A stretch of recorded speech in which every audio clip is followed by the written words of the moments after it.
Vini- Vinita Jain. So I kindly request all of you to be always on mute, and maybe if you have some question we can take in the chat window. So the entire day, specifically today, we have reserved for Android security. So all three resource persons today will take you to the in-depth knowledge. They'll give you the in-depth knowledge about the Android platform, and they'll talk about mobile security. I request Dr. Rafida to introduce Dr. Vinita Jain, and we start the session. Okay, thank you, sir. Today we have Dr. Vinita Jain as a speaker. A brief profile of Dr. Vinita Jain. Dr. Vinita Jain received her BTech degree in Information Technology from Rajasthan Technical University, Kota, and MTech in Information System Security from Maulana Azad National Institute of Technology, Bhopal.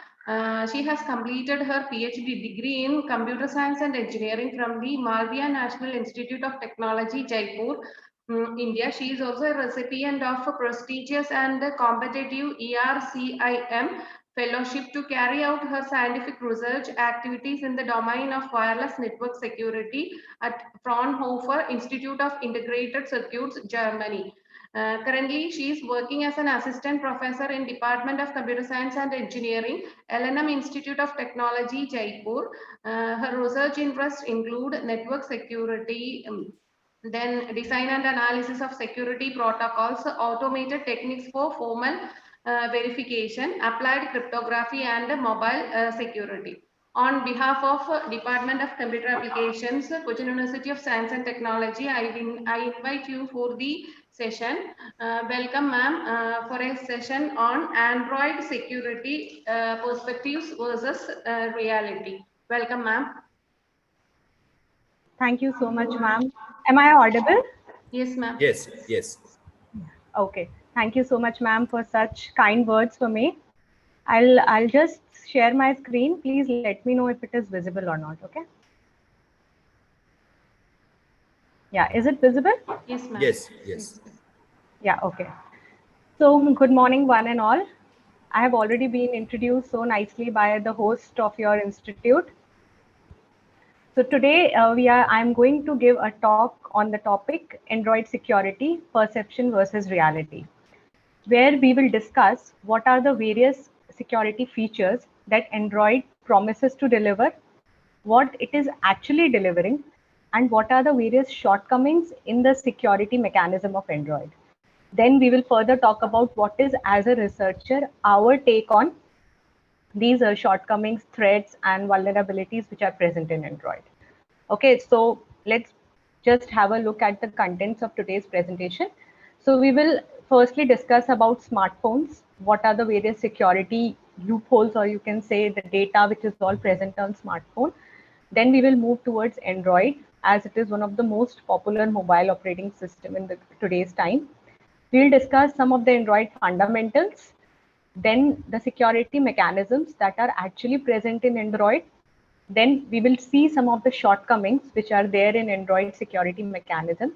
And due to these shortcomings, what are the various threats that are actually to the Android security, where we will talk about some of the vulnerabilities which are present. And then we will talk about our proposed solutions. That is, what was our take on that? What was our contribution to solve or detect and prevent such type of threats to Android security? Further, I'll discuss some of the research pointers in mobile security. It will help the people who have just started their research in the area of security or mobile security to move further. Then we will have some discussion on open security issues. And then, being a researcher, I think it is my duty to give some of the tips for security to the users and developers. Okay, so let's begin our talk for today with a small question. The question is, why smartphones are so popular? The answer, I think, is very simple, that it is very handy, easy to use, very cost effective, especially in this lockdown mode where everybody, is at home, restricted to be at home. Our first go-to for everything is a smartphone.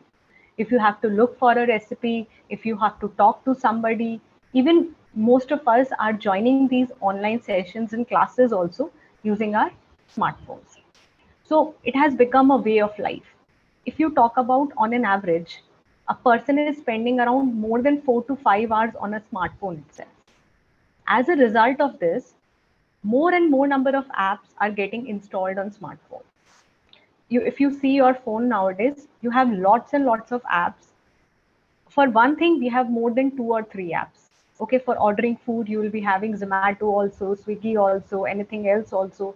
So, and these apps, they do not work without data. So in order to these apps for working, you provide them a lot of data, which can be private, such as you give your email IDs, you give your passwords.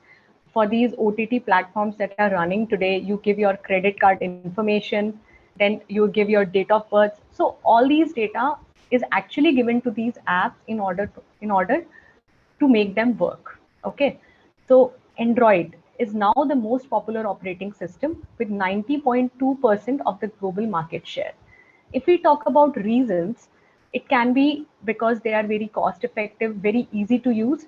So that is the reason that Android is actually one of the most popular operating systems. We will talk about it in our upcoming slides. So we talked about the data that is on the smartphones. Let us see what all type of data is actually present on these smartphones. Emails, you are using Gmail or you may be using some other email provider. Your SMSs are there. Even if you have seen, if you use Truecaller or some app like that, they are also able to read your SMS. Even if you get an OTP on your systems, before you get as soon as you get an OTP, you'll get a notification from Truecaller that a particular OTP has been received. So it means it is reading all your SMSs. It is actually understanding also what type of SMS is that. Is it an OTP SMS? Is it a credit card due reminder SMS or anything like that? Then we have contacts and biometrics. Nowadays, you are using biometrics, face recognition, fingerprints.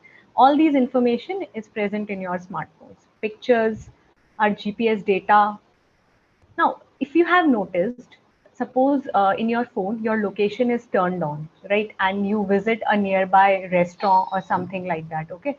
So once you visit there, you will get a notification from Google that kindly rate that particular place, right? We all see that. So it means your location is actually getting tracked and it is even saving and processing that data also. Correct. It means your location history is all with Google.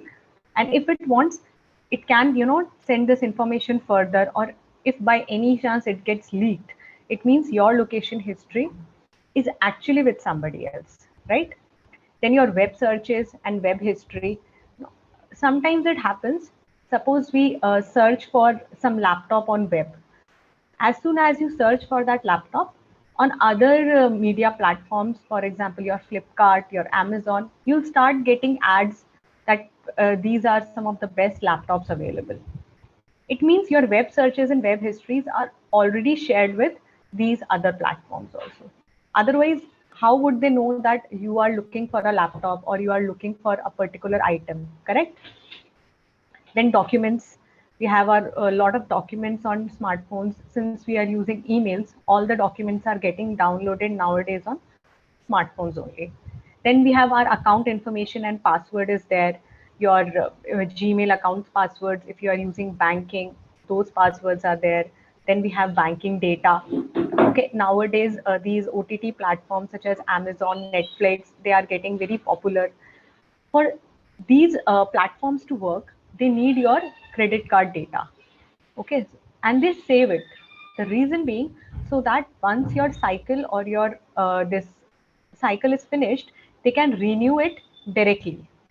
They don't. Some platforms don't even ask before renewal. They have your information before the due date. If you do not cancel your subscription, they will automatically deduct money from your credit card.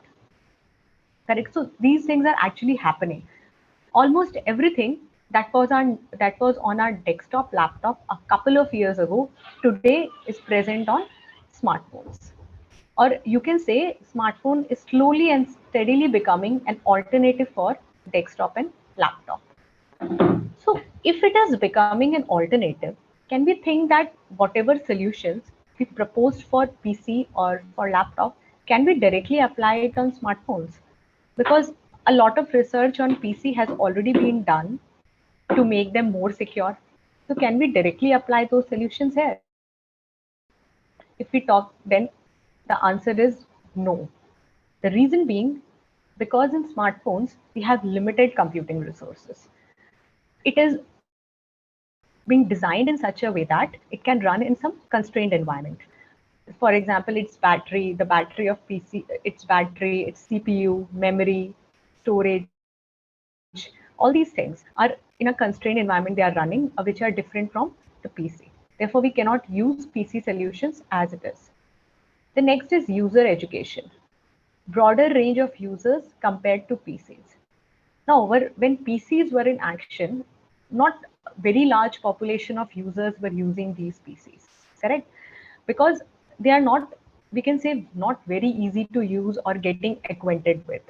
If smartphones today you see, your parents, even your grandparents also are using smartphones and using various apps like WhatsApp is one of the most popular application nowadays. So they are being used by them, but they are not educated about what is secure and what is not secure. Whatever permission these apps are asking, they give them because they don't know what will be the consequences or ramifications of doing this. So user education is not much with smartphones, but number of users using the smartphones are way higher than who are using your PCs. Then it is ubiquitous, less expensive. It has outnumbered PCs. So if you see, if you go and purchase a PC, it will cost you somewhere around, if you buy a good PC, 60,000 or 50,000 maybe. But on smartphones, you'll get it for 10, 20,000. Also nowadays, if you look at some the younger generation, they are investing more amount of money on smartphones than on PCs. They have iPhones costing 80,000, 90,000, but they don't even have a PC with them, and they are actually doing everything on smartphones. I have seen people who are also designing PowerPoint presentations on smartphones also. So it means because of its ubiquitousness, it is getting way popular than the PCs used to be at their time. It has more interfaces for connectivity. For example, Bluetooth, Wi-Fi is there. Nowadays, tethering has been enabled. So these interfaces for connectivity allow you to transfer data very easily from one smartphone to another, correct? But with PC, you need a pen drive or you need a hard disk for transferring data, and it becomes a little tedious process. With a range of sensors, access to sensitive content. Now, in PCs, we don't have much sensors, okay, but in smartphones, a lot of sensors are present. For example, your location, it's if you see, it's mostly always on. Otherwise, if you don't turn it off, your identity, your MAC, Bluetooth address, biometrics are there, which were not there on laptops at a time, but on smartphones, mostly everybody is using at least their fingerprints, if not the face recognition. Then these payment apps are there, financial apps, your credit card information. When you were using these PCs, everything you used to do on your websites, correct? So in these websites, once you log in, you do not save passwords for all the websites. Even you give your credit card information only and do not save it further. But when you use these smartphones, once you log in, you are not being logged out. Okay, so they are saving your these credential information and all these things in order to provide you better user services, so that you don't have to log in always. You are directly logged in. You can directly start using your systems. You can save your credit card or your debit card information, so that next time when you pay, you don't have to re-enter your details. You can directly use the saved cards. So all these things are there in apps, but not all features you can find on PCs. Wider range of software apps than PCs. Definitely on PC, if you have to use a particular software, you have to first download it, then you have to open it, if you are in Windows, you have to give administrative privileges. Then there are various steps where you have to do yes, yes, yes, or sometimes you have to read something, change the destination. So it is not a very, we can say, very easy process to do that, correct? But in apps, what you have to do, just go to Play Store, either it is an Apple store or it is an Android store. Just search the app, click on install, and the app is installed. Even nowadays, 4 to 5 year old kid is capable of installing an application. So you see how this has resulted in a large number of apps on your phones. Nowadays, phones are coming with huge amount of backup, this storage system. With this, you can install large amount of apps also.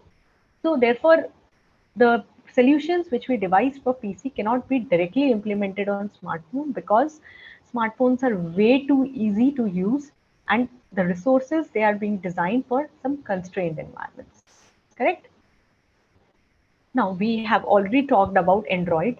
It is one of the most popular mobile operating system. If you look at the statistics also here, the maximum amount of global market is captured by Android. Okay, so when this huge amount of population is actually using Android, then it makes sense that we should study what all security it is offering and what are the various security loopholes in Android, which can actually affect the privacy of a particular user. Correct? Now, with these many benefits, you are always the target of malwares. According to the recent OWASP Mobile Security Report, out of 91 reported security risks, 85 are recorded to be present in Android. That is more than 90%. 90% threats which were given by OWASP are actually present in Android. If you look at the reasons why it is so, because of the vast distribution of Android devices at affordable prices. You can get it for around, it starts from around 5,000, 6,000, and it can go to any level. So even you'll see the vegetable vendors, everybody is having a smartphone nowadays, and especially these Android phones. Once side loading is enabled, Android applications can be downloaded from just about anywhere. Now, this is an important point. Why? Because in Android, you are allowed to download applications from third-party sources. That is, any app which is not present on Google Play also can be downloaded and installed in your Android devices. Now, what these developers of third party do, especially third parties are attacked by these malware writers, because what they will do, any application, suppose let us talk about a game. A game is present in Google Play Store, but it gives you only 10 levels which are free. But if you look at the third party market, the same application is present, but it is giving 15 free levels. So for kids, this is way too much, no? So what they will do, they will download this application from the third party market. But they are not aware that the malware writers have done this to lure them in downloading it. And inside they have repackaged some malicious codes which will be triggered when these applications will start working on your Android devices. So in this way, by downloading third party applications, these we can get infected to malware, and therefore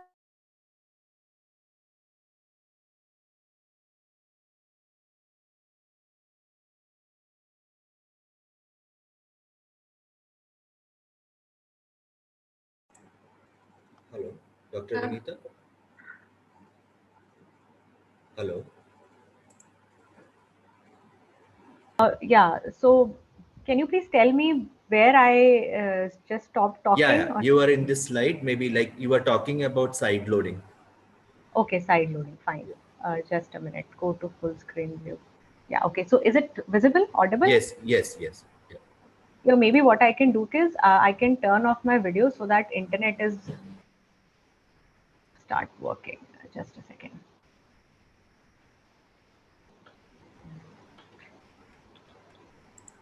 Okay, let it be. So moving further, I was talking about this side loading. So what these malware writers, they do actually, uh, suppose there is a free application, suppose there is a gaming application which is present on Google Play Store, right? So what they will do is they will create a clone of these application, or maybe they will reverse engineer the app and they will give some extra levels to this gaming application. Suppose in Play Store, this game was giving 10 free levels, and then when it came to this third party market, it started giving 15 free levels, suppose. Okay, so these kids, they just want extra free levels for the games. So they will download it. They know in Android, we can install third party apps. So they will install it, but they are unaware that in these applications, actually the malware writers hide malware. Okay, and once you trigger the application, or once that handle is triggered, your crucial information might be gone. The third point is open sourced ecosystem that offers the information and source code needed to create custom variants of the platform.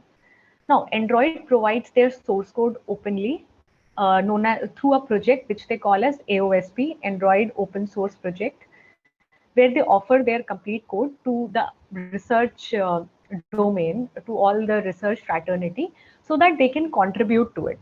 Okay, they can contribute in working, and maybe some additional features, they can give some patches for the security. But with this advantage, these malware writers, they also study the code, they understand how the flow of working is actually there in Android, and then they target that. They target these loopholes, they target that yes, this particular thing can be done and will not be catched by these Android bouncers or something like that, correct? Then fourth point is 10% of Android users are still using Android version 4 and 5. The people who are using old devices, Android version 4 and 5 is still being used, but Google has now deprecated the use of Android version 4 and 5 because they are not sure about the security features that were present in 4 and 5. But still people are using, and therefore becoming a prey to various types of security attacks. Then let us talk about some of the very recent attacks on Android. Very interesting attacks. First is cloak and dagger attack. This attack manipulates the attributes of operating system's visual design and user interface to hide malicious activity. Now, what this attack was doing, there was a special permission, the permission that Android introduced in Android 7. Okay, with this permission, they were giving the rights to the developers or the app that whatever is happening in the foreground can be different, and anything that is happening in the background can be different. Okay, that was basically for the purpose of computation and all these things. But what these attackers did there was, in the foreground, you are seeing a screen where you have to write your credential and click on the submit button. But in the background, something malicious was happening, and there was a button to trigger the, to launch an intent, or to trigger something. When you click on the submit, at the background, something else is getting submitted there. So this cloak and dagger, there is a video on Google, if you can go and see, very interesting attack. And because of this attack, Google had to remove that permission from the Android framework. So this was very interesting attack which happened, I think around 2 to 3 years back this happened. Then we have a spare phone attack. The attack can eavesdrop on voice calls to compromise the speech privacy of a remote end user. Now, this attack is listening to what you are talking. Okay, so maybe suppose you are talking to somebody and you are, giving your, suppose some credentials, please you log in on this, you do this. So if somebody is actually hearing or recording your calls, then maybe you can be in danger. Also, you might have found, I have noticed recently that suppose I'm talking to somebody that I want to do a course on AI, suppose. Okay, and suddenly from next day onwards, I start getting these mails that please join AI course. I start getting advertisements that this AI course is free, this is giving free certification and all those things. It means what you are talking is being listened by somebody, correct? So this attack, spare phone attack, I think it's a little old. 4 to 5 years back, this attack happened. Then we have man in the dish attack. This attack monitors data transferred between any other app on the user device and the external storage, and overwrite it with his own data in a timely manner. Now, the attackers performed this attack using a notes application. There was a notes application on Play Store. Now they have removed it. This notes application, you write the note and you save it. Okay, so this app, it monitors that always when you write something, you have to save it, and the saving is done in external storage. So in a timely manner, it replaces those contents with their own contents. So later on, if you go to this external storage, you click on that file. Once you click, they have written some type of code there through which some malware is getting triggered on your device. Or interestingly, they did it for rooting. They installed some rooting exploits in that code. So that this is a very dangerous attack, man in the dish attack. It is a recent attack, I think, 1 or 2 years back. Then we have a key reinstallation attack, crack. Now this attack actually forced the security standards to make a patch for WPA2. WPA2 is a protocol that is actually used for establishment of network connection between devices and these wireless networks. So what this attack did is it targeted the four-way handshake mechanism between the Android device and the wireless access point. In four-way handshake, what happens is we exchange nonces, the device and the wireless access point. They exchange nonces to develop certain keys. You can say them encryption keys. The name is basically pair-went transient key and then group key, encryption key, in order to encrypt the consecutive data frames that they are going to transfer between them. So what attackers did is they captured a lot of these nonces and a lot of these frames, and they analyzed that the nonces, they can be reused again. Now, what you will get by reusing, they actually developed the encryption key again. And once you develop the encryption key, you can develop the decryption key easily, right? So after developing the encryption key, what all data they captured, one by one, they start decrypting the data. And they have actually demonstrated that they could decrypt a large amount of data using these reused nonces. So this actually forced these IEEE standards to patch WPA2 so that these reusing nonces can be stopped again. So these are some of the recent or interesting attacks on Android. So you see, when large amount of population is using this operating system, attackers also target this only, because when the population base is more, education is less. Why? Because not everybody is educated how to correctly use the Android systems. So targeting it gives them better chances of attacking people or attacking their data. So I think it is actually important that we study the security, the loopholes, the threats, the vulnerabilities present in Android. So with this, let us start mainly what is all about Android, initially by taking a small overview about Android, and then further we will talk about threads, our take, and some pointers. Android overview. Android is an operating system which is developed mainly for mobile and embedded devices. It has been developed by Open Handset Alliance, which is now taken care by Google. It supports ARM architecture. ARM is advanced RISC machines. They are basically developed for small or handheld devices, embedded devices, and provide a framework for developers to build new applications for users.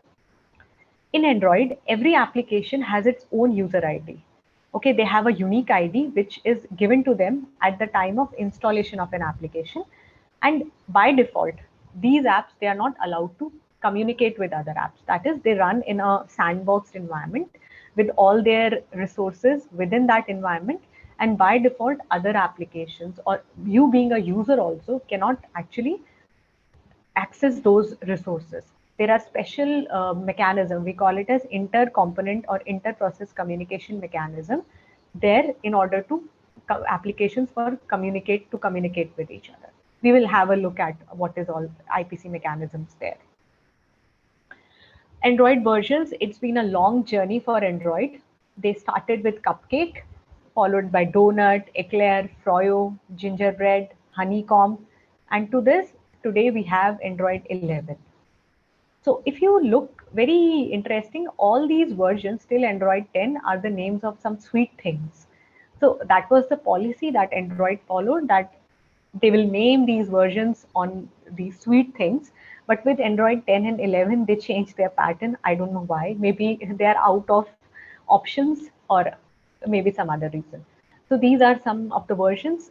Currently, Android 11 is there, and with each version, they added something new. Maybe it can be a usability feature, it can be a security feature, or their OS they have modified to some for some networking feature, all these things. Now, Android application package. Whenever you install an Android app on your device, a .apk file is getting installed. Okay, this .apk is Android application package, and it is a collection of various parameters that actually defines your application. Okay, so first is Android manifest.xml. This file gives a generalized overview of your app. It contains information about what is the name of the package, what is the for example, if you have done programming in Java you give particular package names. Similar is the case with Android. They have the name of their packages, which is unique for every application. Describe components of the app. What are the various components that an app is using? We will talk about the components later. What are the permissions an Android app is requiring, and minimum API level that it is using? Okay, so these are some of the informations that are present in Android manifest. Then there are some resources. If the app is using some hardware resources, for example, Bluetooth or something like that, those information you can be found in these resources folder. Then we have classes or .dex files. Android is actually written in Java. Okay, so if you have done Java programming, when you try to compile and run a Java application, these Java source code is converted into Java bytecode, and then they are run in JVM, that is Java Virtual Machine. In Android, the similar is the case. You write the Android code in Java, they get compiled in or converted in Dalvik bytecode. Instead of Java bytecode, there is a Dalvik bytecode, and then further they are converted into machine instructions. So these Dalvik bytecode files are stored in .dex. In Android, in order to run these Dalvik bytecode, initially they were using Dalvik virtual machine, but now they have replaced this Dalvik virtual machine with ART, that is Android runtime. The reason being, DVM was using JIT, that is just-in-time compilation. With that compilation, when you are, suppose you are using a phone, you clicked on some application to use it. When you will click it, then only it will compile it, which takes some extra time for the application to launch. So that makes your system a little slow. Now Android has come up with AOT compilation, that is ahead of time compilation, where what they do is, when you reboot your device, they do the complete compilation before itself. Okay, so that when you start using an application, it launches instantaneously. You don't have to wait, or there is no lag. Okay, so therefore they have replaced this DVM with ART nowadays. Then we have meta-inf, that is manifest.mf file. This is basically a security or hash of all the files to maintain the integrity of whatever application the developer has developed. Then we have cert.sf file, that is hash of manifest.mf and all the other files together, to check whether attacker has not even modified this manifest.mf file also. Okay, then we have cert.rsa. It is a signature of cert.rsf file, including the signatures signer certificate. Now this is a way of Android to test whether they can trust you or not. For example, I am submitting an application to Google Play Store. So how Play Store will know that it is being sent by me and not by somebody else who is trying to forge my identity? So they have this public keys or some keys, a pair of keys, which they submit, and Google identifies that this Play Store identifies that actually who I am claiming I am actually that person. Okay, so that information is stored in cert.rsa. So this is what all is there in .apk package of Android. Let us talk about some Android app components. There are 4 types of components, or you can say an Android app is made up of these 4 components. Activity. Whatever you see on your screen is an activity. Okay. For example, suppose you launch the WhatsApp application. When you launch it, you see the chat screen. When you click on a particular chat, you can see all the messages that you have sent and received from that particular person, correct? Then you go to settings, you see a different screen. So all these screens are activities. Okay. So an Android app can be made up of large number of activities. Okay. Then we have services. They execute background tasks and does not have a visual interface. For example, suppose you start playing a music, okay, and then you clicked on that center button and you started using some other application. But the music is playing in the background, right? So that is a service. Suppose you started a downloading of file and then you started scrolling or browsing some other things on other platforms or other apps. So but it keeps on happening in the background. So that is a service. Anything that happens in the background is service. Then we have content providers. They serve as a database like data store and allow data exchange between applications. For example, your contacts. Your contacts include a lot of information, the name of the person, their home number, their mobile number, their date of birth, their emails. So all these information is stored in the form of relational databases or tables, you can say. That is known as content providers. These content providers are shareable with other applications. Okay. Now, if you have seen, suppose the contacts is basically a system application. Okay, but if you are using Truecaller, when you launch Truecaller, you can see all the contacts there also. They are already being exported there. So how they are getting exported there? They are sharing or they are taking the data from the content providers of the system app by taking proper permissions. Okay, by taking proper, that is read contact permission, they are which is granted by you to that particular application. They are using that contacts. So content providers are basically used to store data and share it with other applications. We have broadcast receivers. They receive and react to broadcast announcements. For example, any app that you are using, but if your battery level is less than 5%, whatever you are doing, you will get a notification for that. Similarly, suppose you are doing you are using some application and you get a call at the background, everything stops and you get a notification for the call. So these are broadcast announcements, and every app need to have a receiver to receive these broadcasts. So they are known as broadcast receivers. So you can see there are 4 types of components an Android app can be made of. Permissions, very important. Android permissions are actually used to enforce some level of security in Android framework. They can be of 2 types, normal and dangerous. These normal permissions are by default granted and not very critical. For example, setting of alarm and very basic permissions, which the system will never ask you to grant. They are automatically granted. Then we have dangerous permissions. These permissions are not granted by default. Okay, they are being asked by you to grant. They are basically used to protect some sensitive or some sensor related information. For example, location, for example, your data in your external storage, all pictures. Okay, so if you have noticed, whenever you are using an application, if the app wants to access some data, some your sensitive source, sensitive content, they will ask you to give permission. Okay, so these are the dangerous permissions, and we should be very careful while giving these dangerous permissions. So there are 2 types of permissions, normal and dangerous in Android. You can see some of the snapshot examples. Here in the first snapshot, this WhatsApp is asking to access photos, media and files. In the second one, WhatsApp is asking to access your contacts and all these things. So these are example of runtime permissions. Uh, if you have noticed, initially, like a couple of years back, there were no runtime permissions. When you used to install an application, then only the app will show you a list of permissions that it needs, and whatever, whether you agree or not, you have to click on I agree or allow in order to use that application. But because of this, a lot of attacks were happening. So Android came up with this facility of runtime permissions. That is, when the resource will be used by that application, then only the permission will be asked.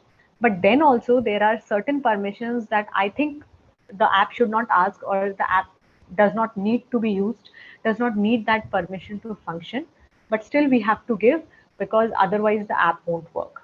Android is still working to, also resolve that type of issues, and this is a work in progress. Many people are doing work on that. This is a snapshot of Android manifest file. We have already talked about it. Is a generalized view of what all is contained in your Android app. If you see these permissions, it contains information about permission, uses permission, internet. That means this app requires internet permission to work, then uses permission, access network state. That is, it needs these two permissions to work. So this was about permission. Here, if you see, there is a name of the package, pace.ssidt and something like that. So this is unique for every application. Then we have application, where it contains information about the name of the components. Here you see this app contains only one component, that is activity component, and the name of the activity is main activity. Now inside this main activity, if you see, there is an intent filter. Now what is an intent filter? In Android, we already talked about that. There is no specific inter-component communication, or two apps cannot communicate with each other. For these two apps to communicate, one of the feature that Android provides is intent. Now, how this intent works, let me explain you in this way. Suppose I want to send a letter to somebody else. So I will write a letter, and then I will give the address of that particular person. Correct? I will post the letter. The postman will collect the letter, and it will see to whom this address matches, and it will go and deliver there. So the letter I have written got delivered to the person I wanted to send. In Android, it is done with the help of intent and intent filters. I write the message in intent, and I give the address in the form of intent filter. Now, intent filter contains a string. Okay, suppose com.a.b. A string is there in intent filter. And after writing the message, I shoot the intent in the framework. Now, what this framework will do, it will see the applications which contain the similar intent filter in their manifest, which contains com.a.b. All those applications which contain the similar string in there or similar intent filter in their manifest will be displayed to you as options. And you have to choose to whom you want to deliver the intent. For example, while using Gmail on your systems, on your phones, suppose you want to open a PDF application. You click on PDF, the intent is launched. Okay, the intent say, please open me with a particular intent filter. Now the system will look for all the PDF readers containing the similar intent filter. It will display you a list of all the applications which contain the similar intent filter. For example, PDF, Google PDF Viewer, Adobe PDF Viewer, Foxit, and all the other things. Then it is you, the user, who has to decide with which app you want to open, or with to whom the intent should be delivered. Okay, so in this way, these intent and intent filters work. The intent information is not there in the manifest, but the intent filter information need to be there in the manifest. Okay, so this is a snapshot of an example of how the manifest files look in an Android application. Now let us talk about inter-component communication. Most of it I have already told you, just some more information. ICC mechanisms, it allows a component of an app to communicate and transfer data to some other component. Okay, so basically there are various mediums to do so. One is intents, one is content providers, and one is shared preferences. ICC mechanism is basically used to facilitate the code reuse. Now we have already seen Gmail itself can have its PDF reader, but what is the point? There are so many PDF readers already installed in your phone. We don't need any extra intent filter, right? So it will reuse the facility of other intent filters. Okay, that is basically, and also for sharing data also, this is the main reason why ICC mechanism is there in Android. Intents, one of the mechanism we have already talked about. Then content providers, I have already told you, it is used to store information in structural format or in tabular format, and they can be shared with other applications also by taking proper permissions. Then also the content provider can be public and private. Okay, that is, if it is private, it cannot be shared with any other application in spite of any permission you take. And public. Okay, with public, you can associate a permission or you cannot associate a permission also. It is up to the developer. He can make it public, anybody can use it, or otherwise with public, it can also include a permission that somebody has to take before using this content provider. Now, how he will take? He will declare the permission in the manifest. Then we have shared preferences. These shared preferences are in the form of key value pair. If somebody has done a programming in XML, they will know that in XML, the things work in the form of key value pair. For example, key is name and the value is actually your name. Key is phone number, the value is actually your number. Okay, so this is how in key value pair information is stored. Now, shared preferences are almost used by all applications to store users' data of this type, user credentials, your personal details. Okay, and this is different from intents and other things because in this, the information persists even after, even after the app is closed or the device is rebooted.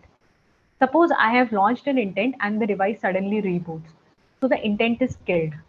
But if I have stored some information in shared preferences, it will persist even after reboot the device. So this is basically a permanent storage or persistent storage option. Initially, it was used for ICC mechanisms, but now Android has deprecated the use of readable and writable shared preferences because of various security attacks that were given for shared preferences. But still, they are being used by some of the third-party app writers. So these are the ICC mechanisms in Android.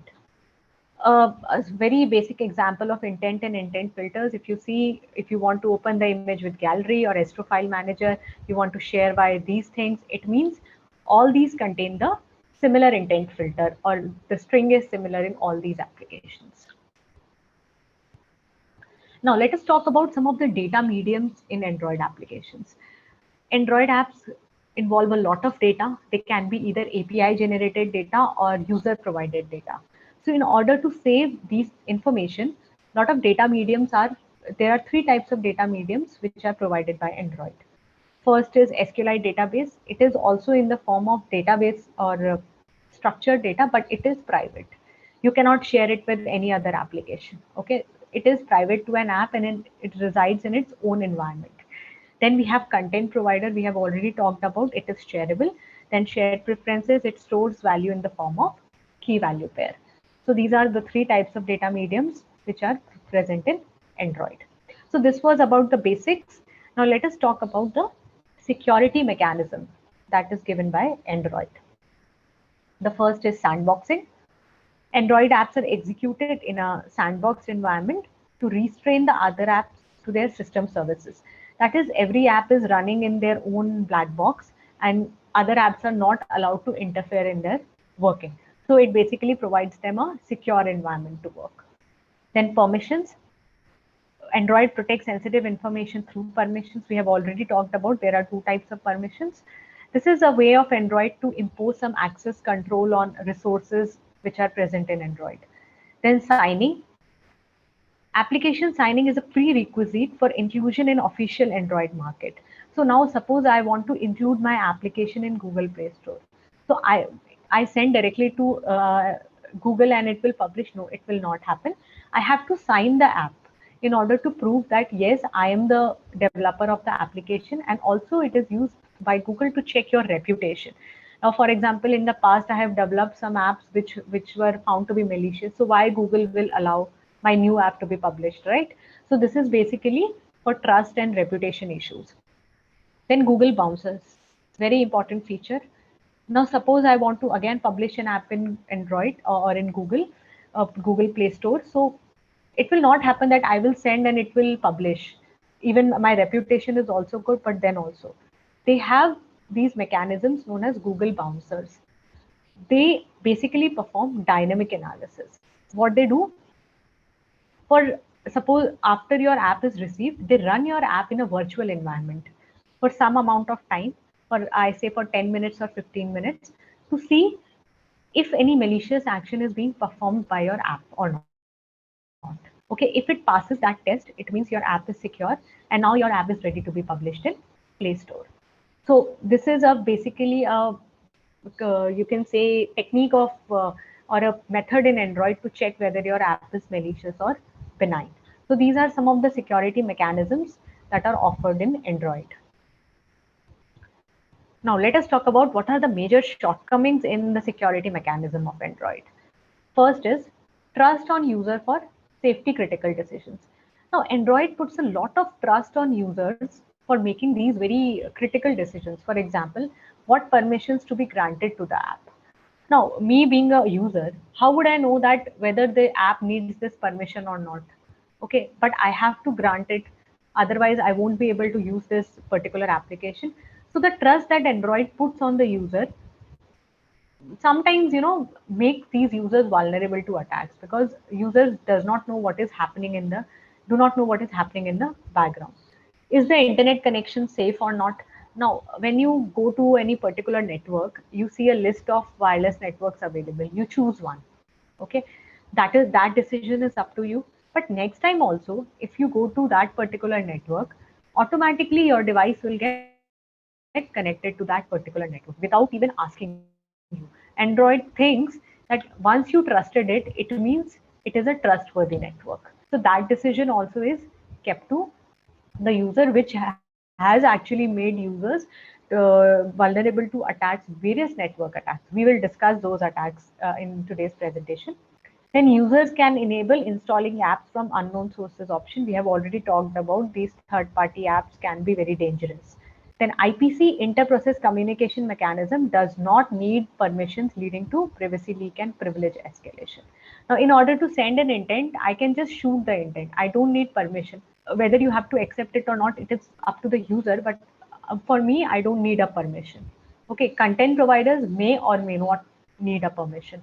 So this is also one of the major reasons why these data leaks are happening in Android system. Developing apps is not a difficult task nowadays, leading to unsafe apps.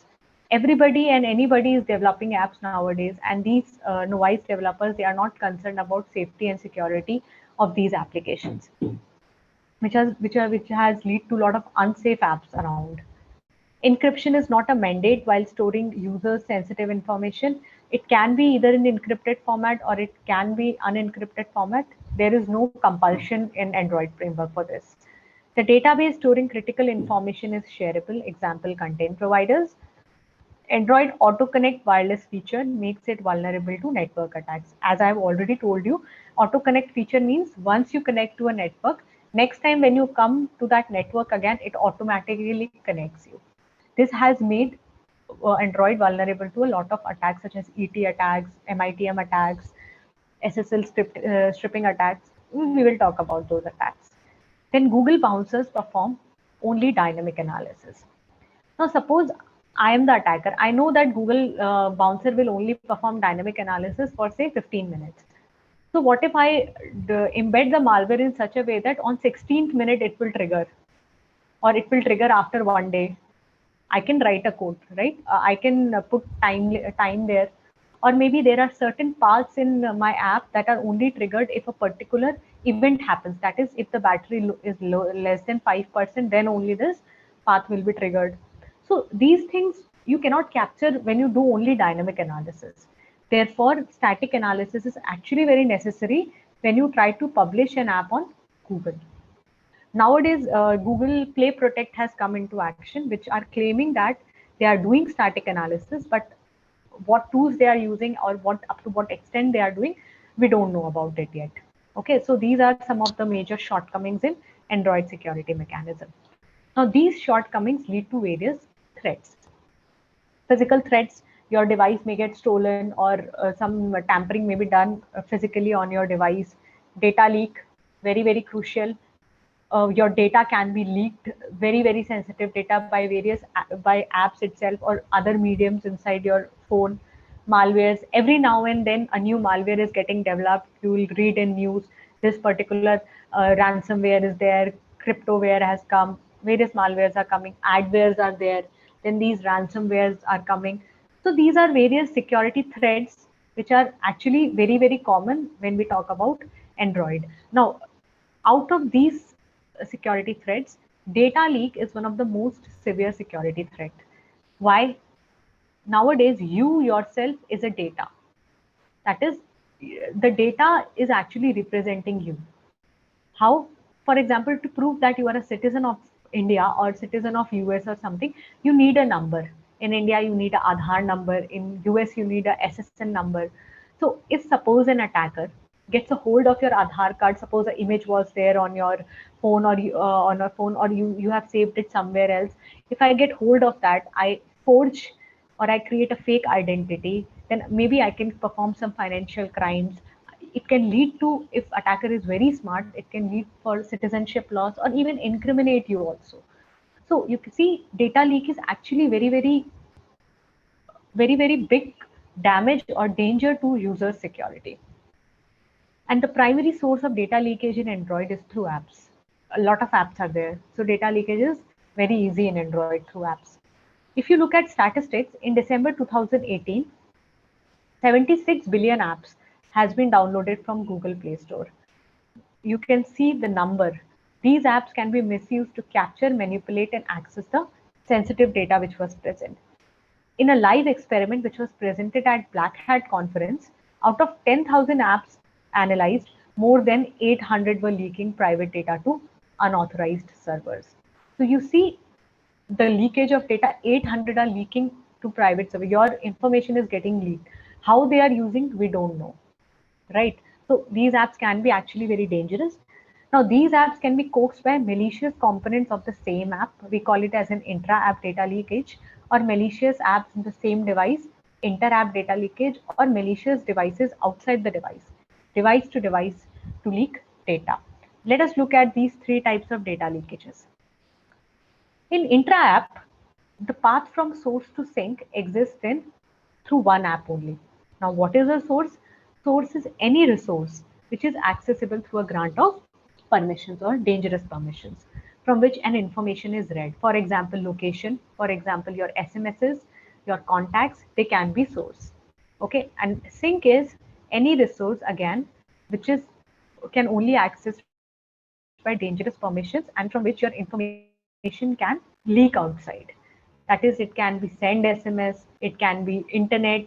So if there is a path from source to sink within a single application, we call it as an intra-app data leak. In inter-app, now for intra-app, a lot of techniques for detection and prevention techniques came up. So attackers are very smart. They thought, let us divide these paths in multiple applications. So now what they are doing is the source is accessed by one app, it is getting transferred to some other app, and this app is transferring the information to sink. So now we have divided the path from source to sink through a chain of applications. So this is inter-app data leak. And in device-to-device data leak is very interesting attack. In this, the path from source to sink is actually present in the app itself. That is, the app is malicious. But this path is not getting triggered by the app or any other app on the device. To bypass all the security mechanisms, they have devised the app in such a way that this path is not getting triggered by anything. An external device is triggering this path from outside. They're triggering this path from source to sink. So this is device to device. Now these are actually very difficult to detect because you don't know what is this device which is going to trigger this path, or what path is getting triggered, what is getting launched. Okay, so we will see one by one an example of these type of data leaks in real life or in real scenarios. Talking about intra-app data leakage scenario, there is an app known as Shake Them All. It is a wallpaper app which was having a permission to access internet. They asked it, the reason they gave is for updating the wallpapers and using the device microphone to change the background noise changes, or maybe to say that please search this particular wallpaper, okay, providing more efficient searches. They are taking this microphone permission. Okay, so if you look at it from an abstract view, you will find that yes, it is safe and everything is good. But what this app is actually doing, it is listening to your calls using this microphone, and it is transferring this information over the internet. So you see, just by taking two permissions, what harm it is causing. So this was initially present on Google Play Store, but now Google has removed it, but still it is present in third-party app markets such as APK Pure. You can find this app there itself. Okay, so this is how information can be leaked by malicious applications. Nowadays, if you have noticed, sometimes if you talk to some person that you want to purchase something, suddenly you will find suggestions, even not on calls, but generally also. So your device is actually listening to what you are saying, right? It will start showing you suggestions. Okay. Or suppose your contacts, suppose you want to purchase something, you will start getting emails about it. So how your contact is getting transferred everywhere? It means somebody is selling these to other third party markets or getting leaked somewhere. So we have to be actually very careful about what apps we are using and what all permissions we are giving. So this is one of the intra-app data leakage scenario that we came across. Inter-app data leakage scenario. This is very interesting. We found this while we were, testing our tools on various applications online. This was an app known as Aquamail application. Okay, this Aquamail application is present till now also in Google Store and has millions of downloads. So this app, what it does, it takes manage accounts permission from the user. After taking manage accounts permission, it go through Google authentication and access the email, which is a very benign action. No problem in that. Taking proper permission and reading your emails. Now, in order to give user an offline experience, that is, even if you are not connected with internet, it is you can able to access the email. It is storing the emails in this content provider. Okay, and it has made the content provider public and associated a read permission with the content provider. Now this is where the app is doing something fishy. Okay, it is made public, but still, okay, it has associated a read permission with this provider. Now another application which we found on Play Store was enhanced SMSN call application. This application was taking the permission of the content provider, that is read permission, okay, to access all the emails, but it is not taking the permission of manage accounts. That is, if you go to your Google and see the linked apps, you will find the name of Aquamail, but you will not find the name of this enhanced SMSN call application. It means it is accessing your emails, but Google is not aware about it. So you can see a data leak is happening just by using this content provider, which was public, just by taking this read permission, which is not a very, system defined permission, some custom permission he has given the content provider, it is able to access all your emails. So these type of data leakage scenarios are actually present in real life or real world applications. Now let us talk about device to device data leakage scenario. This scenario or this attack was given by us. We proposed this attack. We called this attack as invoking malicious component attack.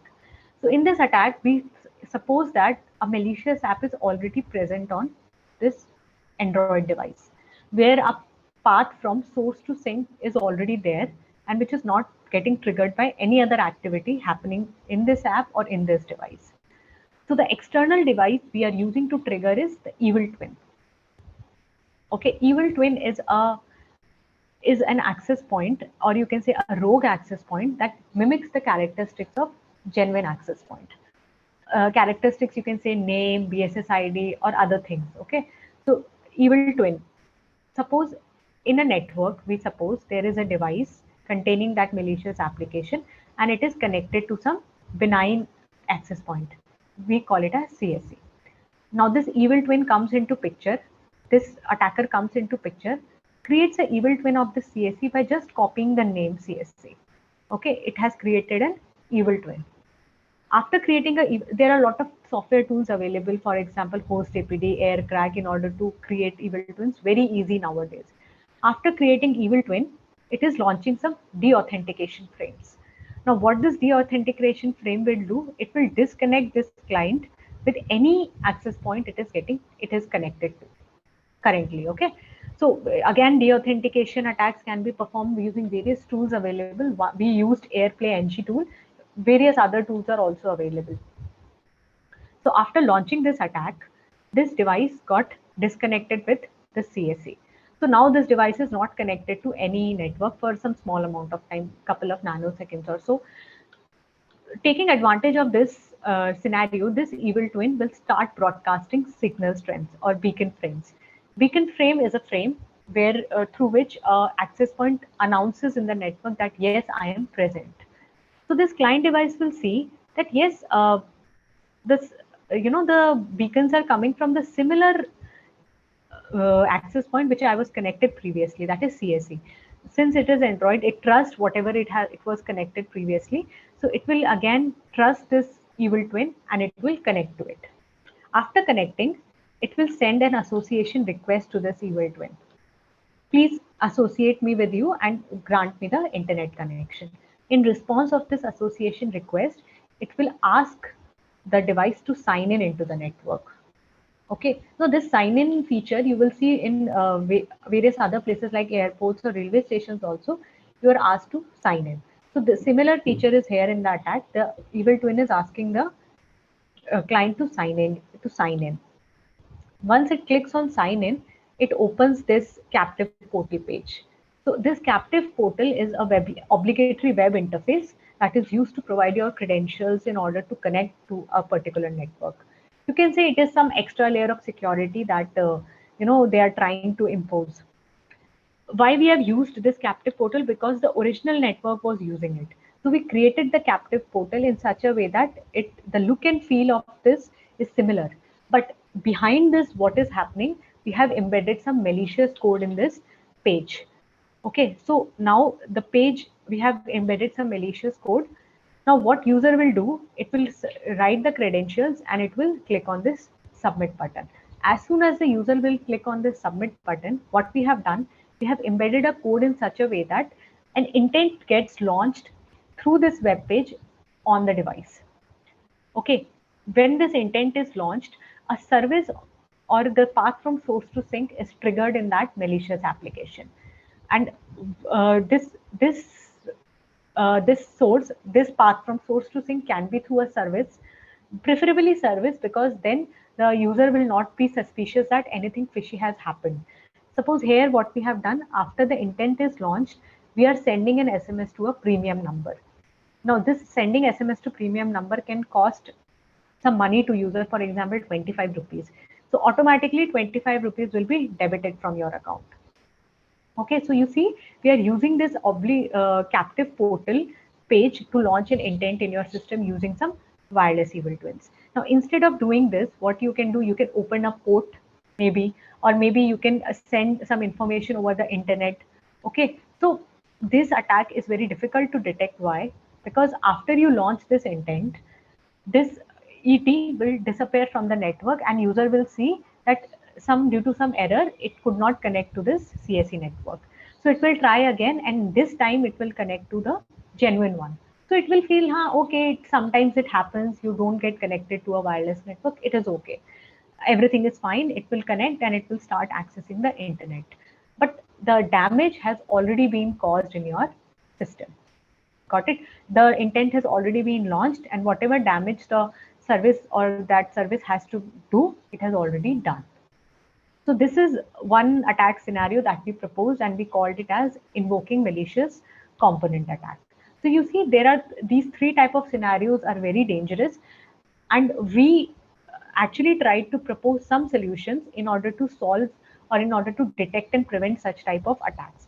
So today I am going to talk about some of the solutions that we tried to give in order to give you that how actually you should move when you talk about security or when you target security as your research area in Android or maybe in mobile security. So let us talk about some of the proposed solutions to detect privacy leakage. Now, we targeted data mediums for detecting privacy leakage. Why data mediums? Because they are storehouse of your information. A lot of information are there in these data mediums, and if this information actually gets leaked, you are like you it can cause a great damage to you, right? In these data mediums, we already studied three: SQLite, content providers, and shared preferences. So today I will talk about the SQLite databases, which we already talked about. They were private, right? So first thing I'm going to talk about is SQLite databases, how we exploited some of the vulnerabilities in SQLite databases to leak data. Now, SQLite databases, they are inherently private. We have already discussed, and reside in the internal memory of Android device, where its access is restricted to users and other applications. Okay, nobody can access it. It is there in the sandbox, or you can say in the internal memory of the Android app. Now, considering these databases safe from external access, developers pay very less attention towards their security settings. They think that yes, it is private. What is nobody can cause the harm to it. It's okay. There is no need to focus so much on the security of these SQLite databases. Now, out of 91 vulnerabilities in OWASP mobile security report, 6 serious risks are associated with data stored on the mobile app. And out of 6, we were successful in identifying 2 such vulnerabilities in SQLite databases. That is sensitive data in plain text and synchronization. This sensitive data in plain text is clear by its name itself, that information is stored in SQLite databases in clear text format. Okay, so this appears to be very, if you say it in, it is kept in, clear text. So what is there? Now I will show you a real world application which is storing the information, very crucial information in clear text. And we have developed a app, or you can say a malicious app, which is actually extracting out that information from there and writing it into external storage. So if you see, this is a real world app known as Cabs Guru application. It was previously present in Google Play. Now they have removed it, I think 1 year back or so. So this Cabs Guru application is a taxi booking app. It allows users to book cabs using various cab vendors such as Ola, Taxi for Sure, etc. Now, when you try to book an app using Ola from Cabs Guru, you have to give your Ola username and password. Now, when you give them, it stores these passwords in SQLite databases in clear text format.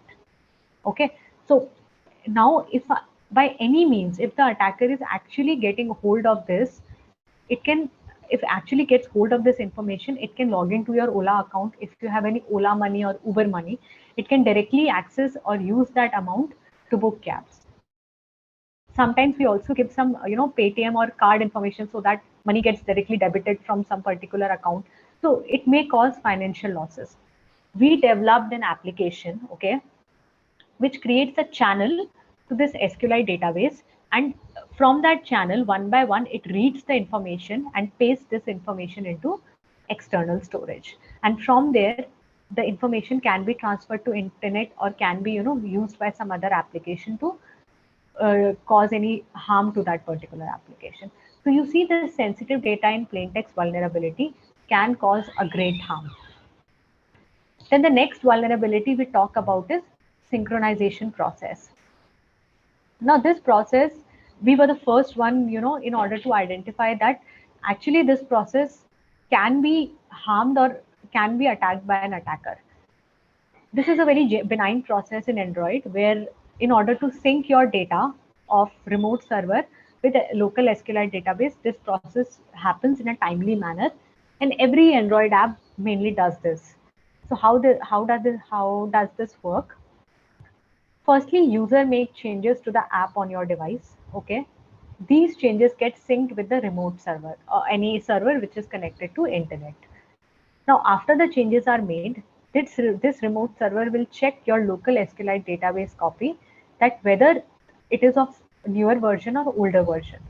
If the version is old, it will reload the newer version here. And after the local SQLite database is reloaded, the UI of this application is synced as per this local SQLite database. Or if a content providers is used by the application, this information is first synced with the content provider, and then this content provider will sync the information with the Android device. Okay, so you see, one thing very interesting here to note, that whatever is here is here. Okay, and this is local. We can attack it. We have already attacked this SQLite database. Okay, so this actually, so the attack was in this format, that the attacker, we tried to attack the local SQLite database. So how the attack is working? The attacker is making changes to this local SQLite database.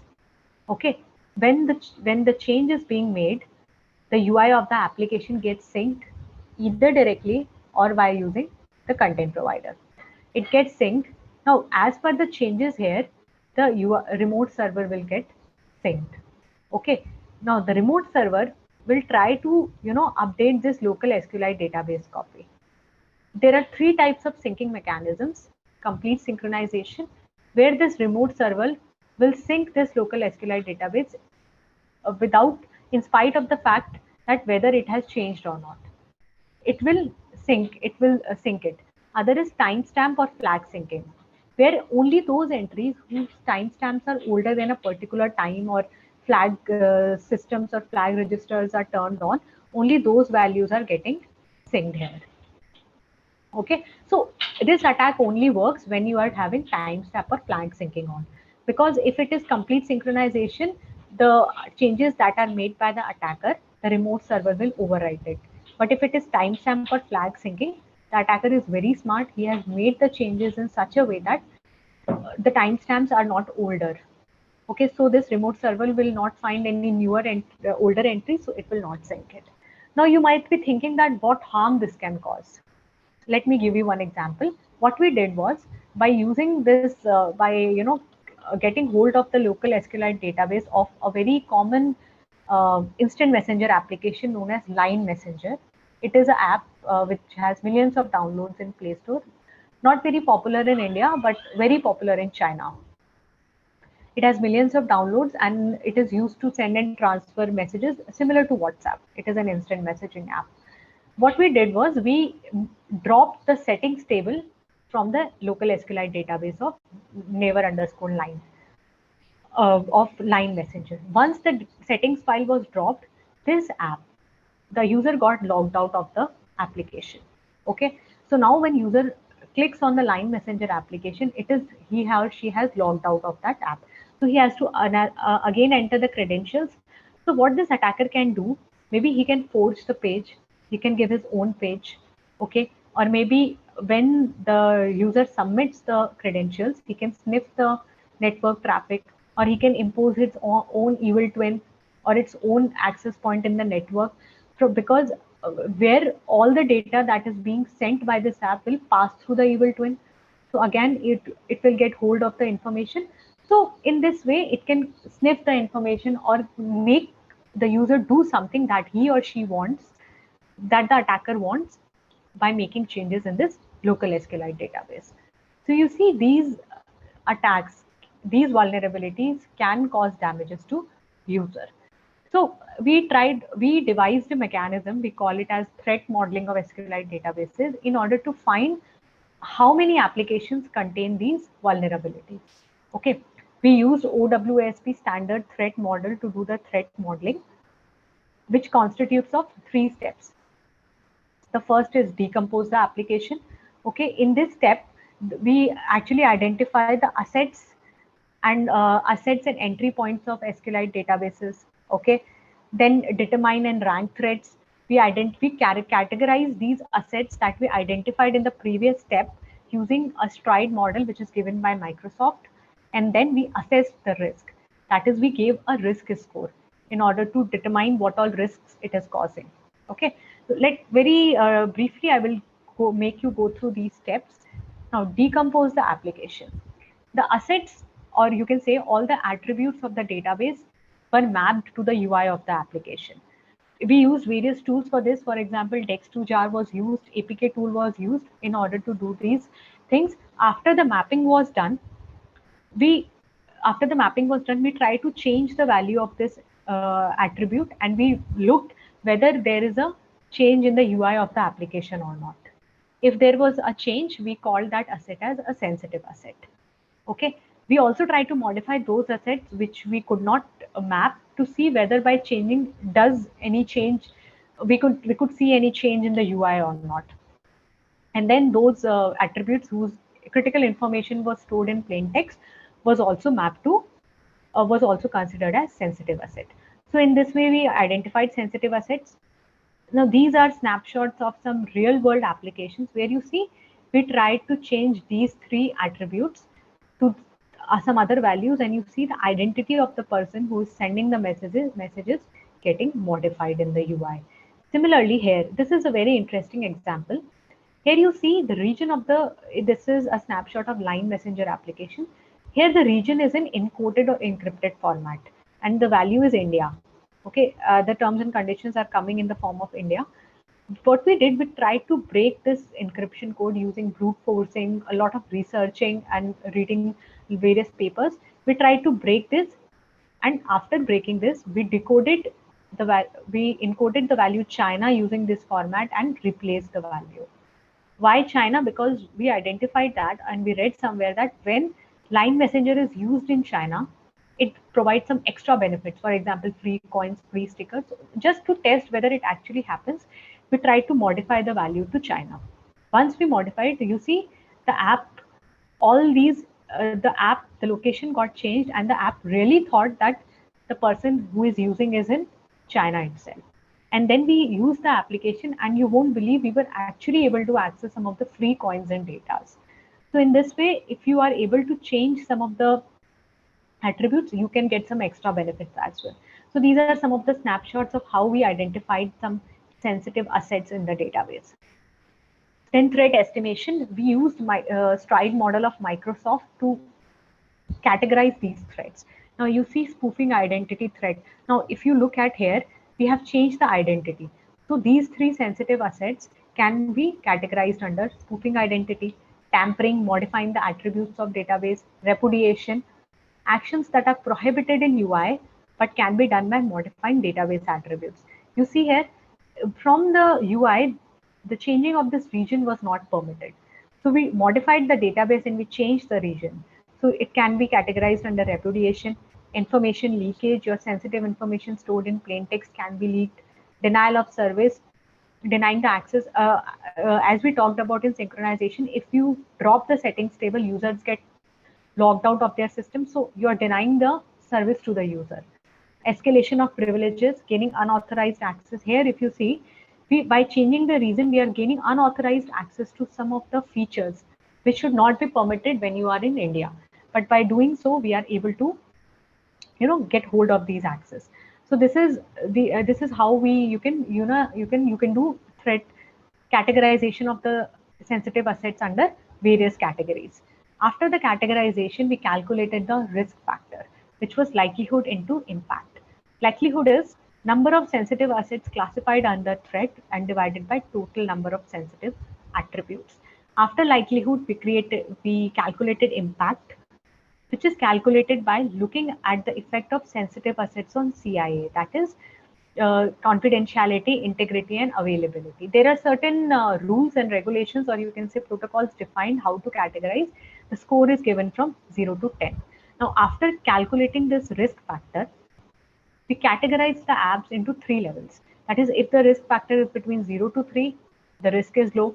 From 3 to 6, the risk is medium. From 6 to 9, the risk is high. Okay, so in this way, we have categorized the threat levels. We now conducted the experiments on a lot of real world applications to see whether they are actually vulnerable to these vulnerabilities or not. I have compiled some of the results here. You see this line messenger, the risk score is 7.7. That is too risky to be used. WhatsApp Messenger. Now this WhatsApp Messenger is an older version we tried to do around 4 to 5 years back. At that time, it was vulnerable to both sensitive data to plain text and synchronization vulnerability. Its score is less, but still it is vulnerable. But now they have, improved WhatsApp and did all the encryption and did also complete synchronization. So now they are not vulnerable to this. Whereas if you talk about cab applications like Ola, Cabs Guru, Miru, they are also storing information in this sensitive data into clear text. Then these are some wallet applications which are storing some sensitive information. Although they are not vulnerable to synchronization and their scores are also less, but still they are storing some sensitive information into plain text. So this was our work on SQLite databases. We also derived a tool known as Applodroid for our work on detecting leakages through content providers and shared preferences. What this Applodroid did was it reverse it accepts multiple apps as input. It reverse engineers them, identifies the sensitive parts, doing control and data flow analysis using various available tools such as ICCTA is there, FlowDroid is there, Droid filter is there. Okay, after identifying them, they stores them in databases. From databases, we perform various SQL queries to identify whether there are leaks using certain algorithms. to identify whether there are certain leaks or not. Okay, so we tested our tool on a lot of applications available. Due to time constraints, I'm not showing you here, but you can always go and read my papers that are available on web on Apple Android. So this was our work on application level defenses of application level defenses to protect privacy leakage. Now let us talk about device to device level attacks. We also tried to devise certain solutions to detect and prevent those type of attacks, which was very challenging, but still we tried. Okay, so now that these type of defenses are more towards network side than on this device side, but it will give you a better insight into the thing that if you combine various security modules together, you can devise some better solutions. Okay, like here we are combining the Android security module with the network security module to devise solutions, and we have seen that the results are very promising. So let us begin with the definition of D2D attack. D2D communication can be defined as the establishment of link between devices using communication channels. The channels can be either wired or wireless. We define a D2D attack as an exploit where one device A launches a malicious activity on another device B using these wireless communication channels. For our case, we are assuming A, which is launching the malicious activity, to be an evil twin, and B, on which the attack is getting launched, is the Android device. So if we talk about evil twin, I have already defined, it can be defined as a rogue access point, which is created by hackers to resemble authentic AP. In Android, there is the auto connect wireless feature, and ET takes advantage of that. Now, ETs actually can be very dangerous because now all the network traffic is flowing through ET. So suppose a user want to download an APK from some website. I will identify from my ET that he is downloading. So maybe I can change the payload, replace it with some malicious payload. So something malicious get downloaded on your device. It can perform SSL stripping attack, very common nowadays, where the website which you started using was HTTPS, but on the fly, it gets converted to HTTP automatically. Okay, so man in the middle are very common. So these ETs can actually be very dangerous if they are present in the network. There are three types of evil twins on the basis of the mode that you are using to create. For example, here we are using hardware to create an ET. So this is a hardware ET. Here you are using a laptop to create ET. Laptop means various types of tools on laptop. For example, host EPD, AirPlay, or the default thing of Linux itself to create an evil twin. This is one of the most common methods because it is very cost effective and easy to use. This is software AT, and nowadays due to tethering, you can also create these evil twins because you have to just write the name and evil twin will be there. But it is the least used method. The reason being it provides very less control to users when less control over evil twin by the attackers. So these are the three things. ET attacks can be launched on the basis of the scenarios where they are launched. They can be classified as substitution, co-location, and this substitution, co-location, and remote location attack scenario. In the first scenario, if we see, the genuine AP is present and all the users are connected to the ET. In the next scenario, the evil twin has substituted the genuine AP. That is, it has completely removed it from the picture and replaced it. In this co-location scenario, both are present in the network, but it is transmitting stronger signal strengths and will send deauth frames to disconnect all the clients with genuine AP. In the fourth one, if you see, initially the genuine AP was present in the network. So the profile of that network will exist on the devices. So taking advantage of that fact, the evil twin will come since the profile was already there and it is saved there for a long amount of time, around for months. So it will use that name and lure all the devices to connect to it. So you can see there are three ways through which you can launch. On the basis of scenarios, you can classify them using as substitution, co-location, and remote location attack scenarios. The attack that we showed you, right, invoking malicious component, we used a couple of tools, okay, to create that type of attack. The first was host APD. We used a laptop to create an evil twin. We used host APD to convert the wireless adapter to an EP. it was sufficient in normal scenarios, but since our if access point was using captive portal, we had to use Kuachili. It redirects a user to a captive portal forcefully. So this tool actually redirected it, and we want to keep the feel of that page look alike to what was originally there. So we used this easy hotspot tool. This allows you to customize your captive portal. So now this is now using host APT that it is created, Kovachili is redirecting it to, and using hotspot, easy hotspot, we have created a portal similar to it. And finally, the ET of the CAC is created. So you see, using couple of tools, we are able to launch such type of evil twin. These are some of the code snippets. If you see, I told you that in the web page itself, we imbibe the code of launching intent. Here you see in AHREF, the code to launch an intent is written. Usually in AHREF, if you have done HTML programming, the code to go to next page is written. But here we have written the code to launch an intent. If you see here, the scheme is my.special.scheme.v. This is the name. Now, if you come here, this is the code snippet of the service, which is present in its manifest file. We have already talked in manifest, all the components have to be declared. So here also, if you see, the service is containing intent filter with the similar scheme, my.special.scheme.p. It means when this intent will be launched, there is an application or a component which is capable of capturing this intent. If you see, look at this third one. Here, this is the code which is written inside the service. Here it is checking if the intent.getScheme is myspecial.scheme.v, please perform this action. Here we are, writing some premium number and we are sending some message. So any code you can write here. So you see, it is by using certain code snippets at various locations, malicious code snippets, we are able to launch an intent using the evil twin. So in order to detect this type of attack, we try to propose a technique. We call it as ET Guard. It is a tool which is online, incremental, and a pre-association analysis tool to detect ETs in infrastructure networks.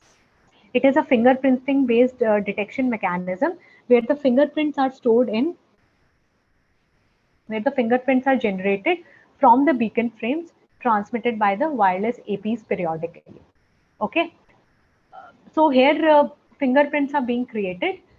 It is basically more like a signature system where every AP has a particular signature, and we are creating signatures so that when a new AP comes into picture, we are able to match that signature using various matching algorithms. Now these fingerprints are created using beacon frames. It is a management frame which is transmitted by IEEE 802.11 wireless networks to inform client devices of their presence and capabilities in a network. ETGuard follows a client-server architecture where fingerprints are stored on the server and client-side interface in the form of Android device is provided to the users. That is, we have a client device installed on Android systems and the server is there, which is basically doing the work, but the interface is sending the request to do the work. Just very briefly, I'll show you the architecture here. The Android device is sending request encrypted by TLS. This request handler is passing the request one by one to this packet handler module. This packet handler is capturing all the beacon frames which are present in the network and beacon frames present in the network, and after capturing it is passing it to extractor.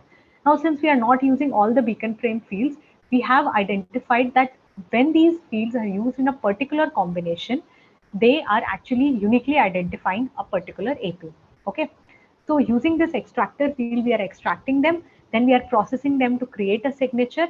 After the signature is created, we are matching it across using various algorithms to match across the various signatures stored. And if a perfect match is found, it means it is a genuine one. If not, it will inform the client it is a ET, please don't connect, and it will start transferring de-authentication frames to disconnect. So in nutshell, if you see, initially access point will start transmitting beacon frames to the client. As soon as the client will receive, before connecting, it will send an ET detection request to our ETGuard server. After the request is received, it will start doing a passive scanning in the network. After it has scanned the network, created signature, verified signature, it will respond to client that whether it should connect to the access point or not. If it is okay, the client will send an association request. If it is not, the ET guard will start sending de-authentication frames to the access point. So this is how this ET card works. These are the various snapshots of the app interface we created. Now you see, when you use your general wireless connection interface in Android, it only shows the name. We have modified to show it to show the BSS ID also, that is the MAC address.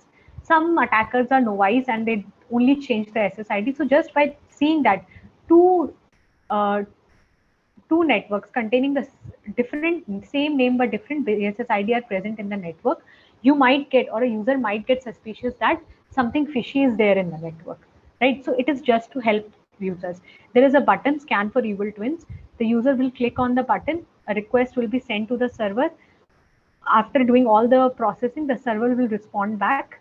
If the client closes it, the list is refreshed and the particular uh, access point, which is an evil twin, will be highlighted in red color.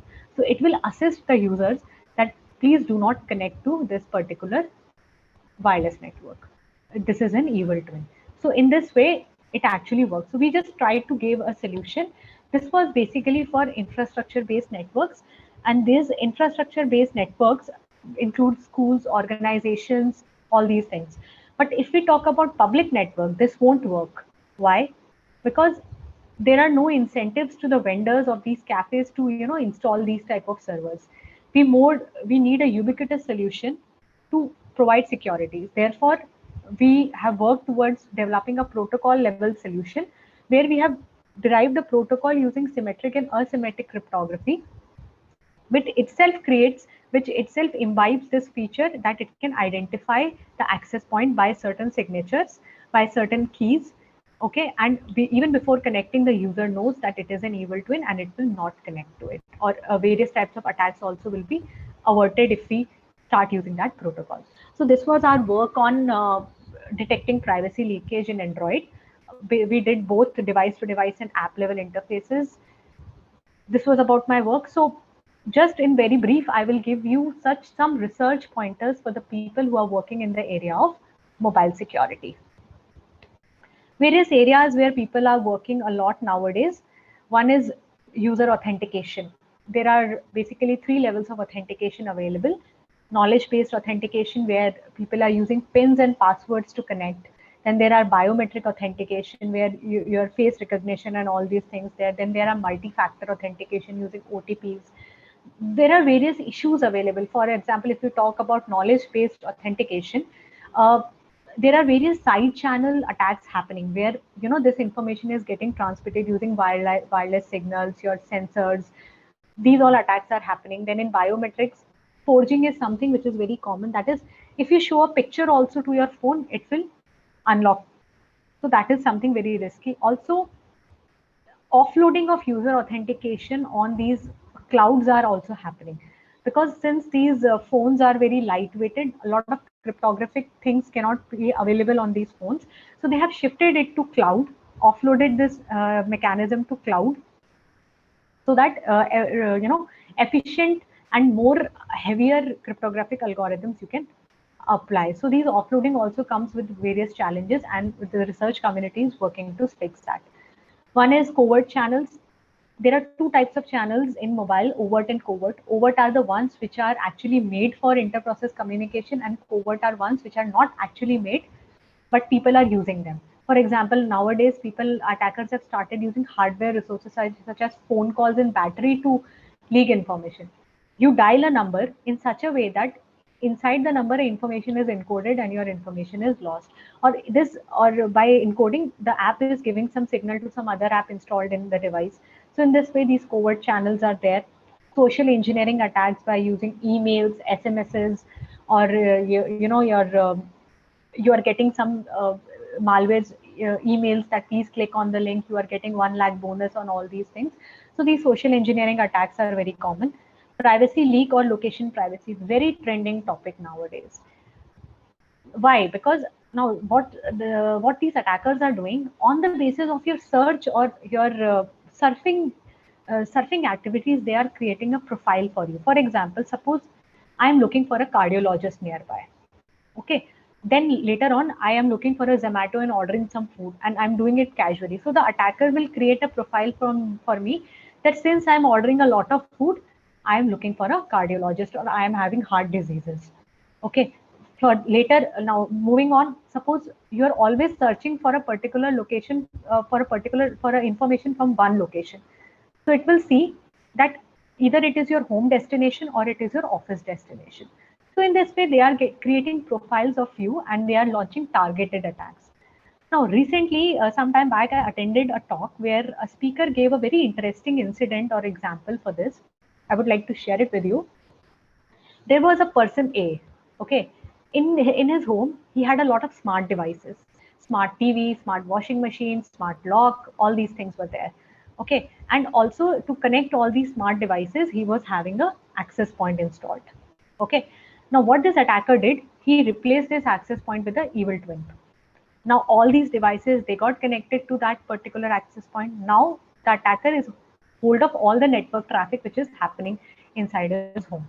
So he monitored his data activity. Now every day, from some at one point of time, he is booking a cab, and from some point of time to some point of time, he is not at home. It means the person is not available at home. Now when he is booking this cab, he is he has to go out, so he is unlocking the smart lock, and then when he's coming back, he is again locking it. So data packets are transferred. Now these IoT devices, they are not very cryptographic oriented, very lightweight, so they don't use any encryption techniques there. So all the data packets are moving in clear text. So attacker knows this is a particular data packet for locking the smart lock, and this is for unlocking. Now next time when user leaves the house, he creates a malicious data packet, sends it to smart lock and unlocks the gate and moves in, create a robbery and goes out. So you see, just by creating a profile for you without doing any field work and just monitoring or eavesdropping your data, he is able to do a robbery. I don't know whether it is real or not, but the speaker, they shared an incident with us, so I just wanted to share it with you. Okay, it strikes me back an incident. I basically belongs to Jaipur. So one day we read in newspaper that there was a robbery at a particular house. Okay, so the police caught the complete house was not, nobody was there at the house, and the thief came and did the robbery. In the newspaper, when the police got called, they catched the thief. They asked him how did he know that nobody was there. He told them that one of the girl from their house was his or her Facebook friend, and she posted that, and there he saw everybody was there and nobody was at home, so he went there and robbed the house. So you see, what information you are sharing on web is actually causing can actually cause damage. So these social media platforms, they're basically just for fun, and you should not share everything on these platforms because these information can be misused by people around to cause threats. So these are some of the topics where people are working. Access control, permissions. Android, we have already seen, is an overprivileged system. You are giving more permissions than it is required to work upon. Okay, so uh, there are various studies going on to see what all permissions should be present in should be asked by the app and what all it is asking. Okay, so there is some matching going on and behavioral analysis is going on. Then access control, mandatory access control. People have worked to replace this Linux with SE Linux in Android framework so that they can impose this Mac. Not very successful, but still some researches going on. So these are some of the research pointers if you have to work in the area of mobile security. Some open security issues, malicious applications, malicious applications. Uh, Various routing exploits are there. You can work on SMS frauds, rapid malware production is there. People are working on this. They are creating no new malware applications, so you can create defenses for them. Dynamic analysis, efficient system level hooking, real time monitoring, reflection. I think one of my colleagues is going to talk about reflection today. Then static analysis, permissions, we have already talked about. Data and control flow. Various static analysis tools are present already, but they are not very efficient. Still, there are false positives there. So work can be done on reducing false positives. Behavioral analysis, something which is very challenging to do because now not always an application is accessing location and sending into internet is malicious. Suppose it is a cab application, it has to do that action, no?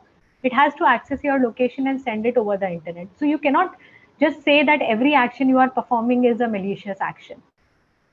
It can be a benign. So behavioral analysis is going on to study whether the action is actually malicious or not by applying some MLDL and AI algorithms.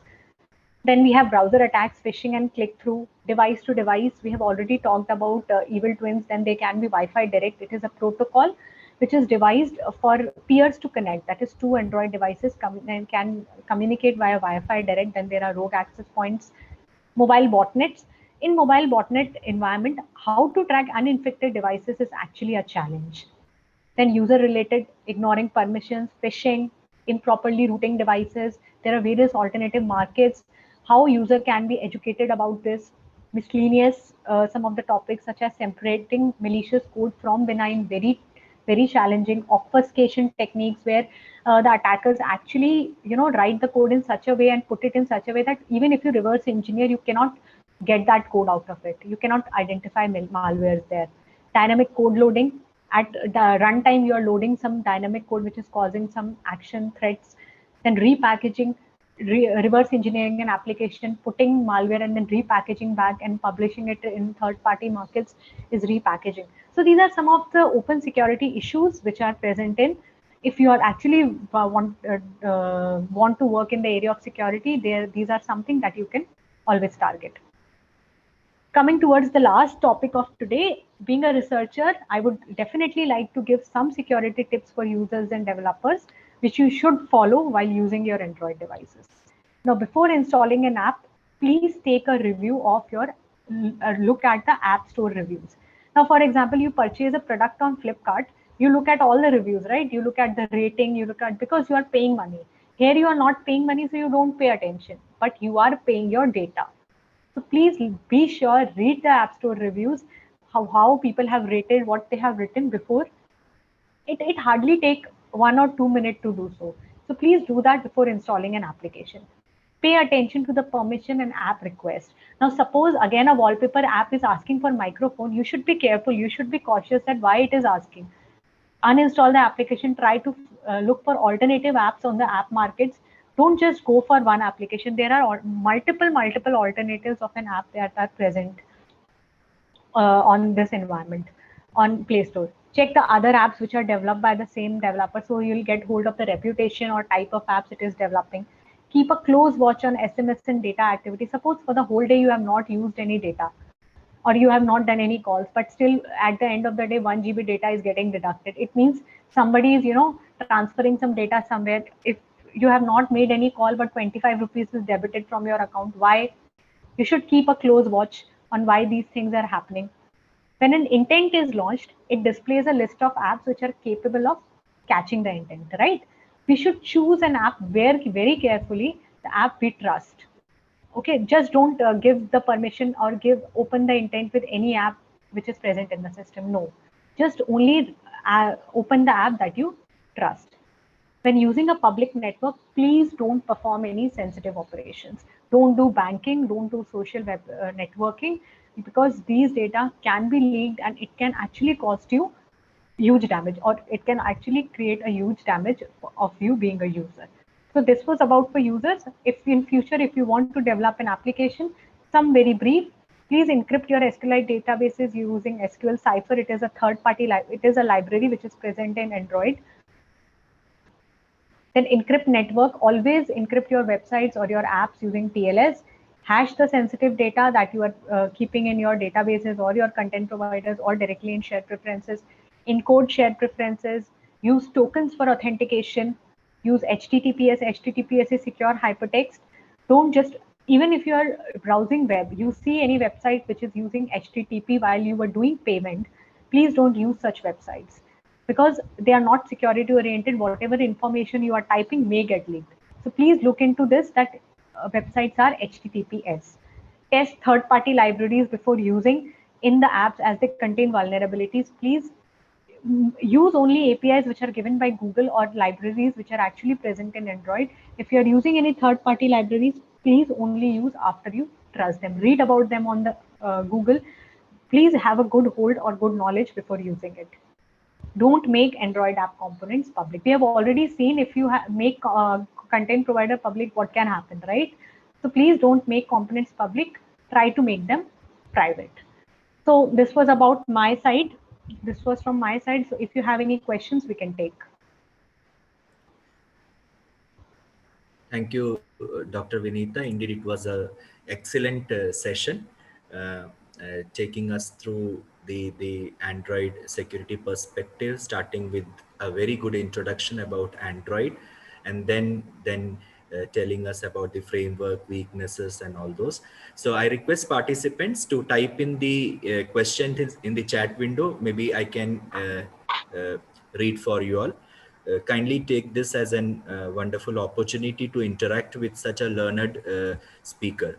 So if you have some questions, I would be happy to read it out so that Dr. Vinita can answer us.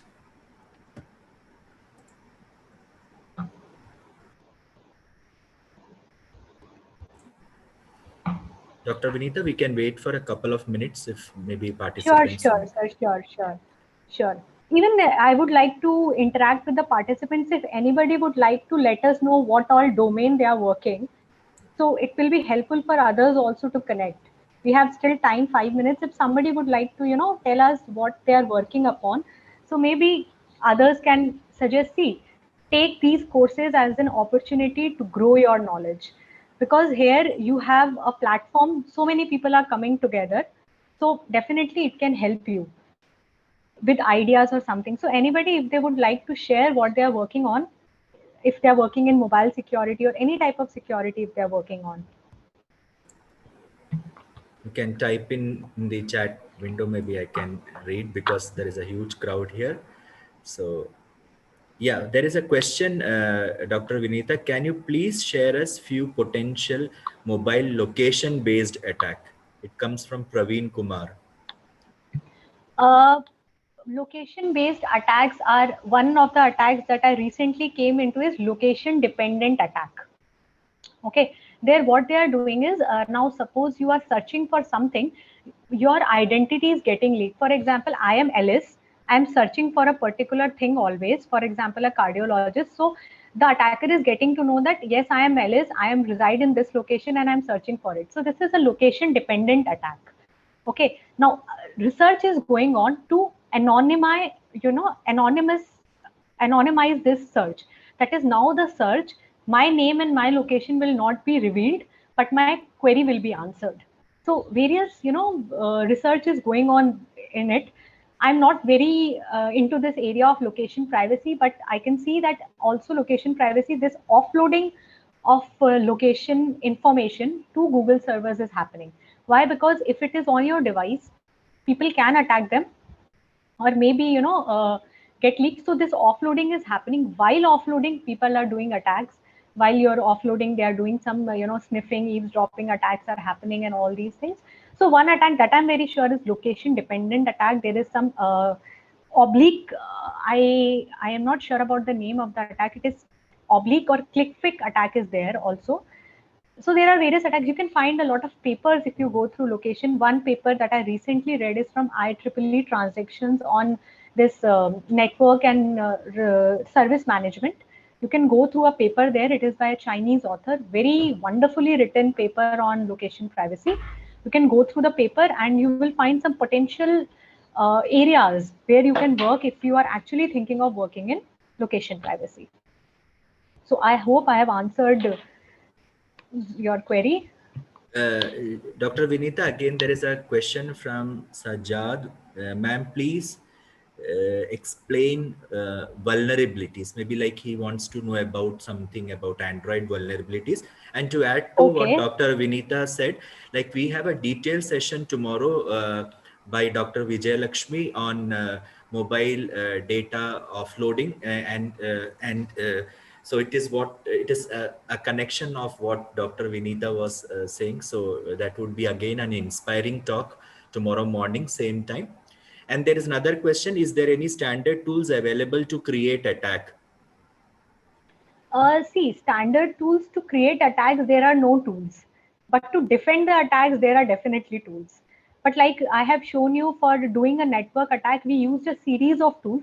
So it is an innovation that you have to think how you can utilize a particular tool to create an attack.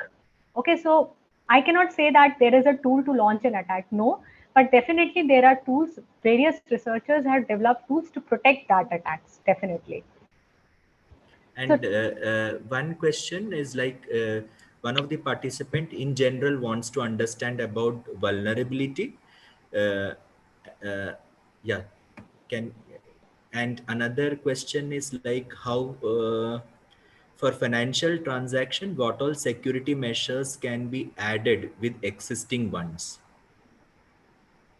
okay, like for financials, if you want, firstly, I have already talked about HTTPS, TLS. Also, while you are doing finances, please try to create a VPN.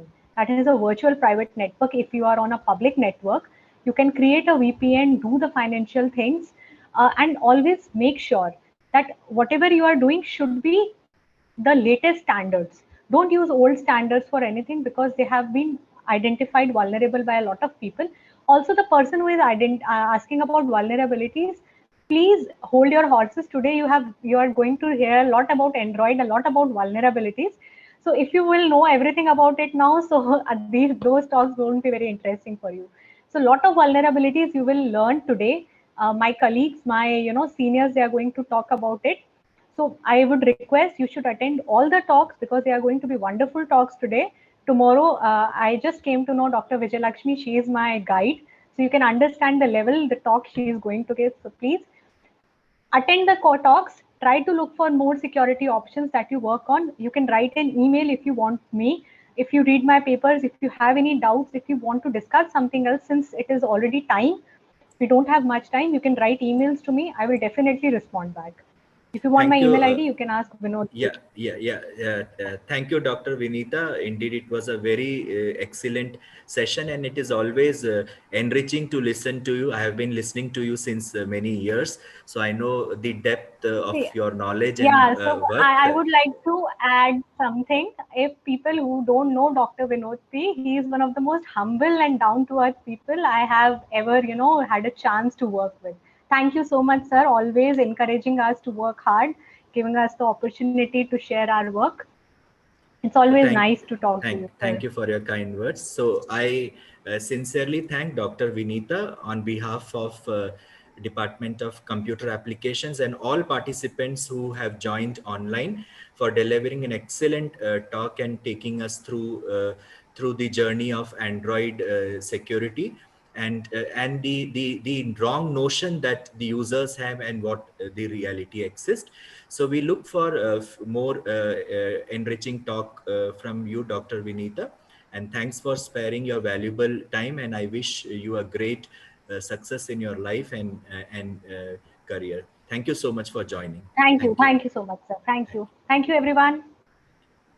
So, dear participants, we will be, as I told you today in the morning, so we have a complete session reserved today on Android. So, we will have the next talk by 11:15 by Dr. Jyoti Gajrani, which will be a 2 hour session, and it will be again on Android, where she will explain different tools and her research. It will be again an interesting talk. And then in the afternoon, 2:15, we have a talk by Dr. Shweta Bhandari again on Android. So people who are really interested to do something on mobile security, I feel that they should not miss the chance. And again, tomorrow morning, as I said, we have a talk by Dr. Vijay Lakshmi on data offloading on cloud, mobile data's perspective. And then we have an excellent talk by Dr. Ponurugan from Triple IT Hyderabad. He's a well-known personality. And then we have again 2 talks in the afternoon, one on attack graph by Dr. Urvashi and one on dynamic malware analysis by Dr. Smita. So we can join, we can take a break and join by, let's say, 11, 12 or so. So we will take a break. Thanks for joining, everybody. Thank you.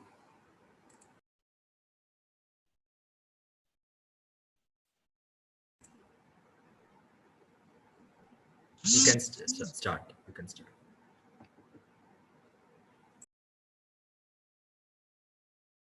title by Dr. Jyoti Gajrani. Dr. Jyoti Gajrani is Head Department of Computer Science, IT and MCA at Government Engineering College, Ajmer, Rajasthan. She is an MTech in Computer Engineering from the Indian Institute of Technology, Bombay, and PhD in Computer Science and Engineering from Malware National Institute of Technology, Jaipur. She has 16 years of teaching and research experience. Her research interests include the area of security and privacy, mobile malware analysis. She has received special recognition from Dr. Nitin Jain, ex-SP of Ajmer, for the development.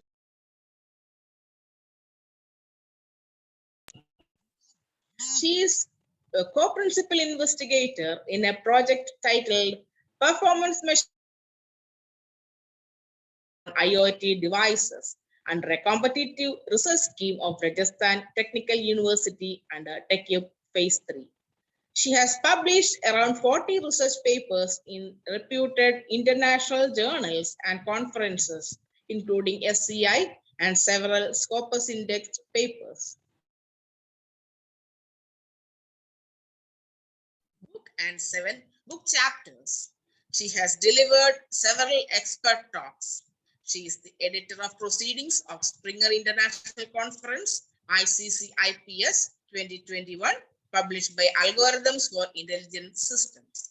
She is a reviewer of IETE Journal of Research, Children Francis, and ACM DTRAP, along with several international conferences.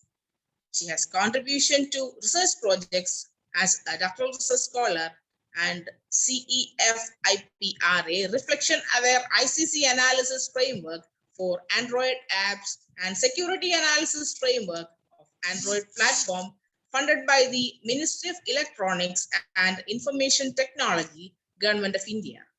She visited Technical University, Darmstadt and Laboratory Godley de Recherche en Informatique at Labri, research team at University of Bordeaux Talents for the joint research work.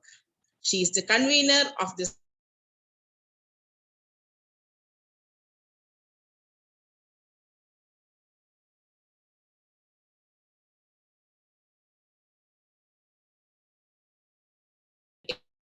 Please, madam.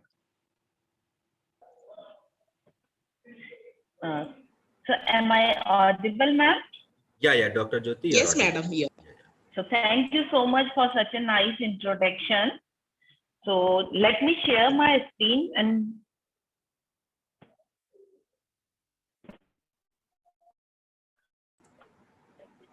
screen is visible, sir? Yes. So a warm good morning to all the organizers and participants, and I'm thankful to the organizers, Dr. Vinoti, for inviting me and discussing all the research work that we have done in our group as part of my PhD, post-PhD. So today it is my pleasure to discuss malware, Android malware, or I can say mobile malware related issues, tools, challenges, and various research directions for the participants. So thank you so much. So we will be discussing in very brief, we will be discussing Android operating system, its properties, how it is vulnerable, what are the reasons why the malware writers target Android malware. Then we will be looking at what is the built-in security architecture of Android, how Android provides inbuilt security and how it is lacking. Then we will see what are the different techniques for analysis of Android malware apps or maybe benign apps for the classification purpose. What are the tools which are mostly used by research community, industry in the area of Android malware analysis. We will be looking at some relevant dataset repositories which most of the researchers used in their research. And then we will be discussing some future directions which are really required for the incoming future for progressing the research in this field. So Android leads with the 23.8% of worldwide operating system share. So this is the 2021 first quarter report, and you can see almost 83.8% is by the Android itself. The download, along with the number of Android users, the Play Store, the download of apps from the Play Store is continuously increasing. So it started in 2010 with 1 billion, and now by the end of 2020, it has reached to 108.5 billion. So we can see there is an exponential increase in the number of apps that are only downloaded from the Play Store itself. There are other mediums to download the apps in Android, and this is official market at Play Store, and the download is continuously increasing.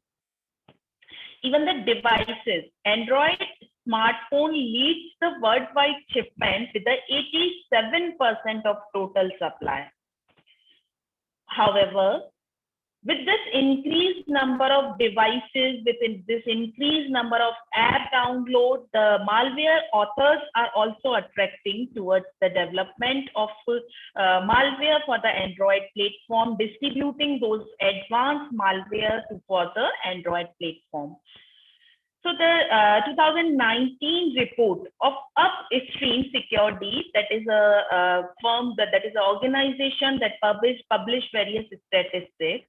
It says that in 2019 quarter one, there are 14,500 identified, discovered malicious apps on the Play Store, and these were increased to, they were doubled, around 29,000 in the quarter one of 2020.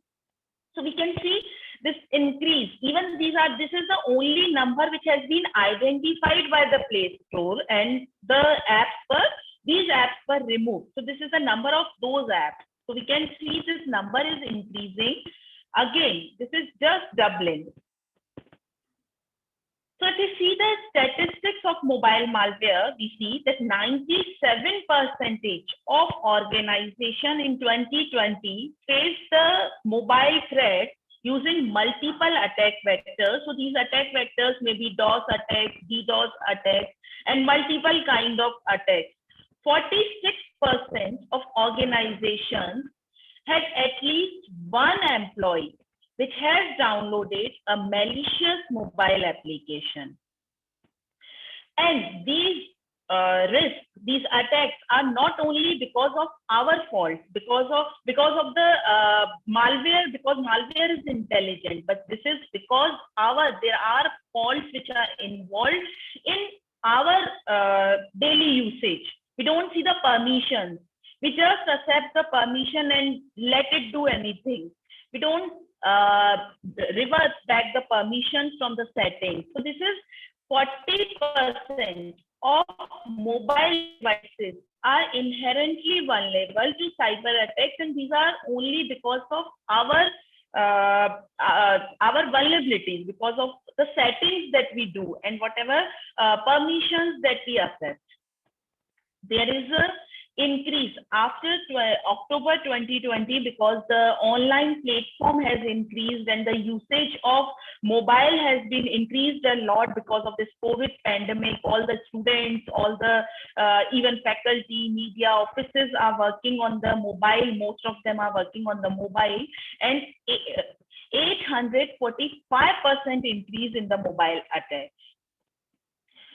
So these are the number of malware detections in millions. So this graph can show you that in 2019, there were 10.5 identified malware detections for the Android platform.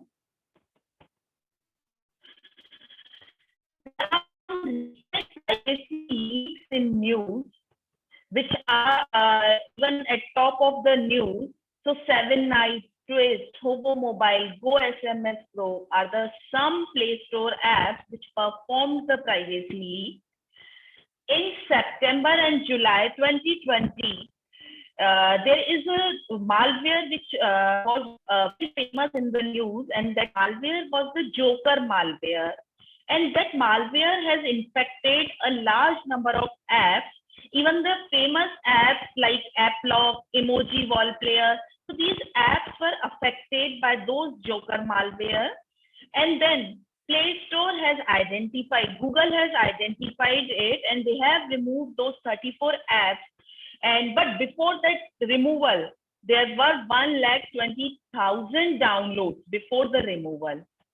So these malware, this malware, Joker malware, was stealing our SMS messages, our contacts, our device information like IMI, our location. So after that, in February, in February 2020, again, Google Play Store has identified a large number of apps, like mainly these apps were the gaming apps, kids coloring apps, and various game apps like ball number shooter. They have confirmed as malicious, and these apps were removed. But before their removal, these apps were really having a large number of downloads and large number of users, large number of even kids which were affected with those malware. So now we have seen the statistics, and we have seen that there is really a large number of malware is growing. So why the Android is preferred? Why other platforms are less preferred these days? So if we see at the reasons, because anything which is attracted, it must be having some loopholes, or it must be having some easiness. Because of that, malware writers are attracted. So what is Android? As we all know that it is open source operating system, and all the companies do its customization, and they do some GUI modification, and they do some embedding of some system apps, like Samsung add their own apps, and other platforms also add their some own inbuilt apps, and they make a complete GUI, and then they are customizing, and then they are installing on their devices. So these customizations, if these customizations are not done properly, they left some unintentional vulnerabilities. And because of those vulnerabilities, until and unless they are patched, these can be tricked, these can be hijacked by the malware writers. So like in HTC customization, initially when in 2011, HTC released its own customized Android mobile phones, there were open network ports. And due to these network ports, a large number of malware writers have identified these vulnerabilities, and they have launched some successful attacks. And after that, the patch were released, but until and unless that patch is released and we update our phone, we were at the risk. So the other thing that is in the Android is the ease of repackaging apps. So what is the difference in Android and iOS? That in Android, we can download the app in form of its APK. So APK is the complete code of it is a bundle like a zip file, and that is the app, our app. So what we can do, and it is very easy, I will show you through the demos also, that how it is easy to unpack an application and to repack that application. So there are a number of tools available. So what malware writers do, they download some applications, they add some malicious code in it, and then they upload these applications to third party. Although they cannot sign the application with its original signature, but what they do, they repackage it, they sign it with their own signature, and then these apps are uploaded to third-party stores. And why we are attracted to third-party stores? Because we are getting some apps which are completely free on the third-party stores. And for using those games and for those utilities, if we download that application from the Play Store, official Play Store, then we have to pay for the advanced level of that game. We have to pay something. But on the third-party stores, these apps are completely available free of cost. Fine. And the other reason is that users do not regularly update their Android version. So I think all of us are having, even 90% of us are in this meeting also will be having the Android phones. So are we all updated with the latest version? Maybe, but it is not same for all the Android users, because there are some users who for which their devices do not support the latest version. They have not that much of RAM and the mobile resources that is good for uploading or updating the latest version. So as per the Rate Science report, June 2021, the Android latest version, that is 10, is only on the 35.91% of Android devices. So until and unless we don't update our phones, we are working with the old version, there are a large number of security vulnerabilities, security loopholes which are not patched. So these are the reasons that Android malware writers target the old versions of Android phones. Then the Android permission model and inter-component communication. These are the two important things in Android. And we will discuss these in detail, how these are not secure. They are not completely secure. Fine. So what are the malicious activities these malware writers do? So they do the frauds, they perform the financial losses, their aim is to perform some criminal activities, privacy leaks. Even some malware only target us for our resource drainage. They want to drain our battery life. They want to perform some drainage of other kind of resources. Fine. So privacy leak or data exploitation is the most widely spread as per the report, and 360 safe reports and other reports, this is at the highest level, and 62% of malicious activities are involved for are targeting our private information. That private information can be our, even everything which is on our phone is a private information as such. Our photos, our phone list, our contact numbers, then our location, our phone model, each and everything that is there is a private information to us. So many of us even don't give our phones to our family members, but malware writers are targeting our phones and they are getting our private information. So privacy leakage is basically, if we say it technically, what is privacy leakage? It is accessing the sensitive data of users, and these are known as the APIs, the functions, the APIs which are used for accessing those information are known as source APIs, and the medium through which these information are transferred out of our device are known as sync APIs. So privacy leakage is a path from a source to a sink. So our source, our information has taken and it is leaked to out of our device. It is going out of our device. So there are multiple mediums, multiple sources, multiple ways to access our sensitive information. So this is like our GPS, camera, audio, our different sensors are available for different functionalities in our devices. So these are integrated.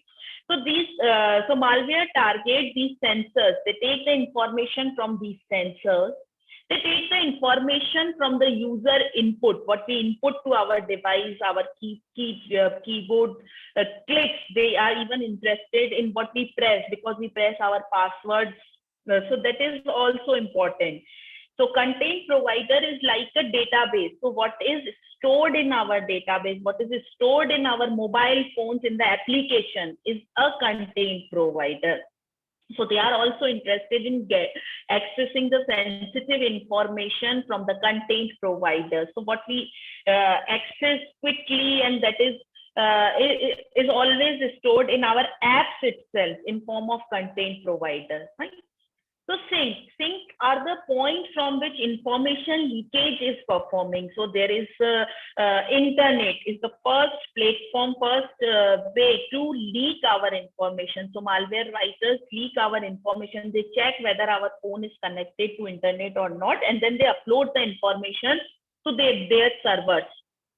Then SMSs, although SMSs are less used as compared to internet. Then maybe some calls which can be made from our phones. Then some Bluetooth and NFC communication channel. And again, they are leaking the information by copying it to some logs and maybe some files. And then these logs are shared to the device through the internet. So in Android or in any operating system, we have some background logs which are maintained by the operating system for capturing the activity. So even the malware writes to these logs also. So they are retained by a component with no access rights. So even the log, for accessing the log, the malware do not need any permission. So that is before per particular version. Nowadays in the Android version 8 and above, they have added a permission to access the log, but earlier it was not present. So these are some APIs, source and sync APIs that I was talking. So there are telephony manager is a class in the Android in the Java, and this is Android specific class, and that is having some get device ID, get IMI number. So a large number of APIs are available which access our private data. Then log.read, reading from log, get location from the location manager class. Similarly, SMS manager.send text message, log.write.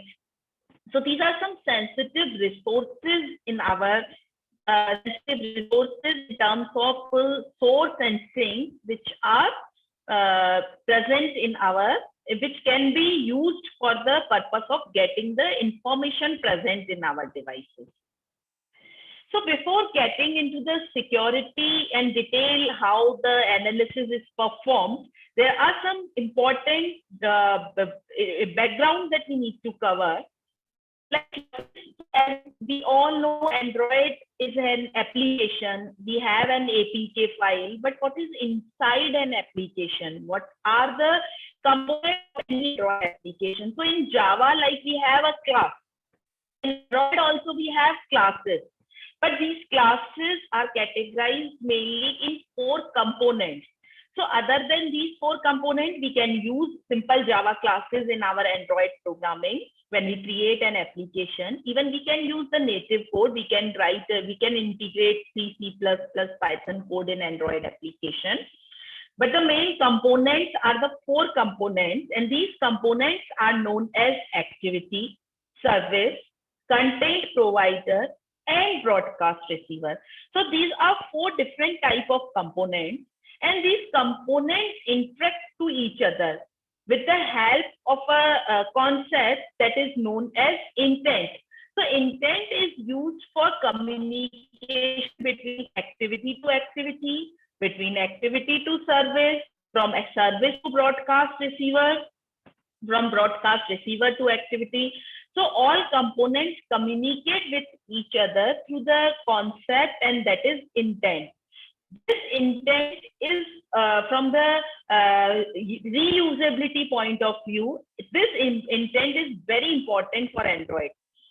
So intent, even two different apps, like in WhatsApp, I am getting the PDF as an attachment, or some friends send me a PDF file, and I am opening that PDF file with help of some Acrobat application. When I click on that PDF, it gives me the list of options in the whatever PDF viewer applications are available in my mobile. So it gives me the list of those applications so I can open.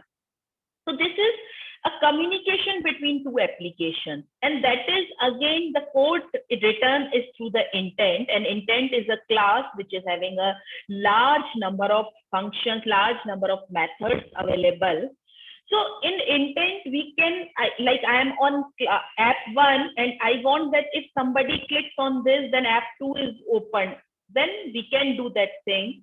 through the help of intent, and intent is taking the data also.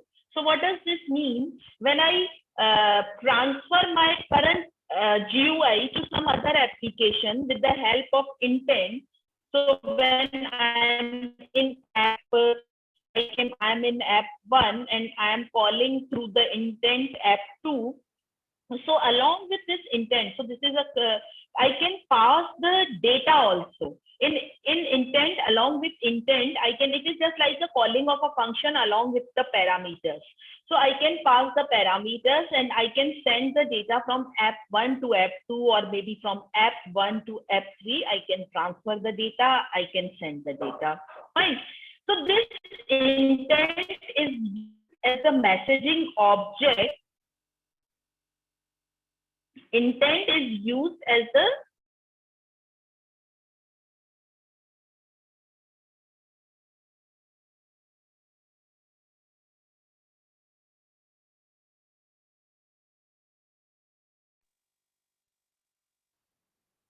sorry for disturbance. So activity is whatever you see on your application or on your mobile window is an activity. So activity is it displays the user interface and it handles all our user input. So whatever screens we see in our mobiles are the activities. So this is the activity, this is one activity. So all these app can have multiple, and normally an app is having more than activities. So these activities are declared in a manifest file, and corresponding to each activity, there is a class file. It is like main activity.java file that we write, and corresponding to that, for each activity, there is a separate class file, there is a separate Java file. Then the second important component is a service. So service is a component that is not having any GUI, that is not having any user interface, and it performs the operation in the background.